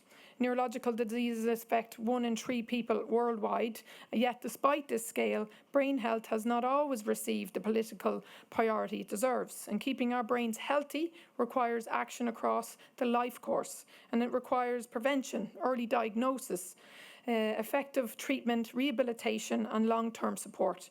But for many neurological conditions, truly effective therapies remain limited and inequalities persist, as we've heard today. Where you live, your access to healthcare, your level of health literacy, your gender, and the support available to caregivers can shape your diagnosis, your treatment, and your quality of life. Today, we have heard reasons for optimism. As Professor Hardiman said, for the first time, treatments are emerging for conditions that were once considered untreatable. So we also need to be happy where we have come and how far we've come. And neurological technology is opening up exciting possibilities, allowing us to better understand the brain and in some cases to interact in ways that we would have seemed impossible so long ago. And the question now is how we build on the promise into real-world impact. And that requires political action. And I do absolutely agree that it's not a cost, it's an investment that was spoken here today. And that is why I'm particularly delighted to be here this evening to launch the Declaration on Advancing Neurological Health during Ireland's presidency of the Council of the European Union. And this is an important opportunity for Ireland to help advance a European agenda that strengthens healthcare systems, supports knowledge, economy, and improves the lives of everyone affected by neurological conditions. And first, we need a coordinated, comprehensive European neurological health strategy, and that strategy must take life course approach. Brain health should not sit in one silo. It should be reflected in health policy, environmental policy, education, research and social policy. And it means stronger prevention, better public awareness, earlier diagnosis, greater health literacy and brain health being properly embedded in European health frameworks. And that means stronger standards for neurological care, better cross-border collaboration. We've heard a deputy talking about this, Colin Burke, who's been a great advocate for cross-border collaboration and support for national plans and conditions such as dementia. And it also means tackling stigma and ensuring that patients, families and caregivers have the information and support they need. And I think, like all of you here, I'm fully committed to making brain health a political priority throughout this mandate, and I'm honoured to serve on as co-chair of the European Alzheimer's Alliance and as a member of the European Parliament's Budget Committee. And as we know, the political priorities ultimately have to be reflected in budgets, and the next multi-annual financial framework will present an important opportunity to put brain health firmly on the European agenda. Just as the EU Beating Cancer Plan, which was mentioned today, has demonstrated. And over the past year, I've had discussions with 3 commissioners, commissioners for health, budget and intergenerational fairness. And I'm encouraged that there is an openness to considering brain health as a priority under Horizon Europe. And that would be a major step forward. And for me, this issue, as was said by Kieran O'Donnell, Minister Kieran O'Donnell, that is not only political, it's very personal to me. My father lived with dementia, and my grandmother had Alzheimer's, and my mother has been diagnosed with Alzheimer's the last 3 years. So I think awareness is hugely important. When I've come from this lived experience, having my family directly suffering from dementia and Alzheimer's, and I suppose through my experience of it, I do think I look at my dad and I look at the things that I know now that I probably could have helped back then. And Rochelle has put it right that if I had known back then what could have done, I know he had a stroke and it hit the back of his eye, it hit his sight. And that was one thing, sight, your hearing, your blood pressure, your cholesterol. These are all things that matter in your 40s and 50s. And that's something I regret that I didn't know, and maybe we need to put more emphasis on awareness campaigns and getting that out there, because we can do so much more. People, I suppose, don't put it all together that it could have a big impact on your life down the line. So I think that is why I believe so strongly in the need for coordinated European action, and we are already seeing important leadership here in Ireland. As we said, Minister Kieran O'Donnell has announced the establishment of Ireland's first national dementia register, and I think that is a really, really good step forward for that, and the rollout of the dementia register is absolutely welcome. And this leadership must now translate into sustained action, and that is where every one of us has a role to play: government, civil society, academia, industry, healthcare, professionals, researchers, patient organisations and families and carers. We need all of you to keep the momentum up, because while we work on strategies and declarations and budgets, and we must never lose sight of why they matter, because behind every statistic there's a person, which was said today, and behind every policy is a family, and behind every research programme is the hope of someone waiting for a better diagnosis and a better treatment of simple better support. And that is why I want to end by recognising the extraordinary example of Jordan and Keane from the FTD Brothers Foundation. And I know I know a number of you know them already and what they've done and what they've achieved, but I think it's the awareness they're getting to young people. And I think that's a really, really extraordinary achievement for them. 32 marathons in 32 days doesn't really do it. Like, it's absolutely phenomenal what they have achieved.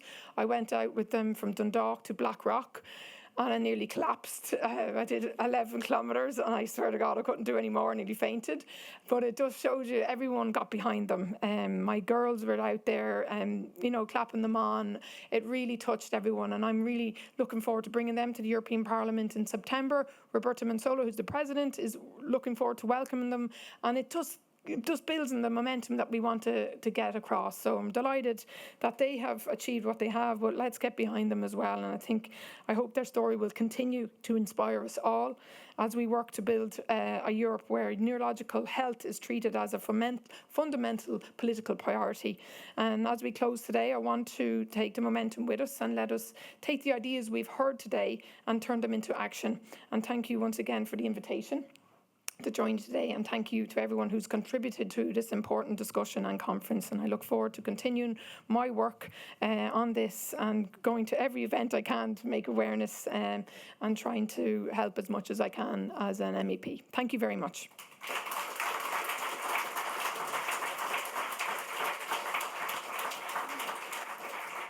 Thank you so much, MEP Carberry. So just, sorry, am I? Yeah, okay. Folks, you've heard an awful lot of messages today, so I'm not going to keep you too much longer. Just to say, this is not the end, this is the beginning. We have a 6-month presidency term. The Neurological Alliance of Ireland has a section on its website, and we're also using the hashtag NeuroConnects. And through that, we hope to keep you informed throughout the presidency. There are a lot of things happening in the neurological space. You've all heard some invitations today and follow-on events. There will be a detailed report from this conference today that we will be using to advance that momentum as we come into the hearings in the European Parliament on a neurological health strategy. So I would absolutely say watch this space. I can't even begin to count all of the people that we have to thank for today. Our fantastic MC for the day, Grania Gorman, all our speakers and panellists, you as the audience who have stayed engaged throughout, and all of the elected representatives who gave their own personal experience and tribute today. Thank you all, and please let's continue the conversation over the months of the Irish presidency. Thank you.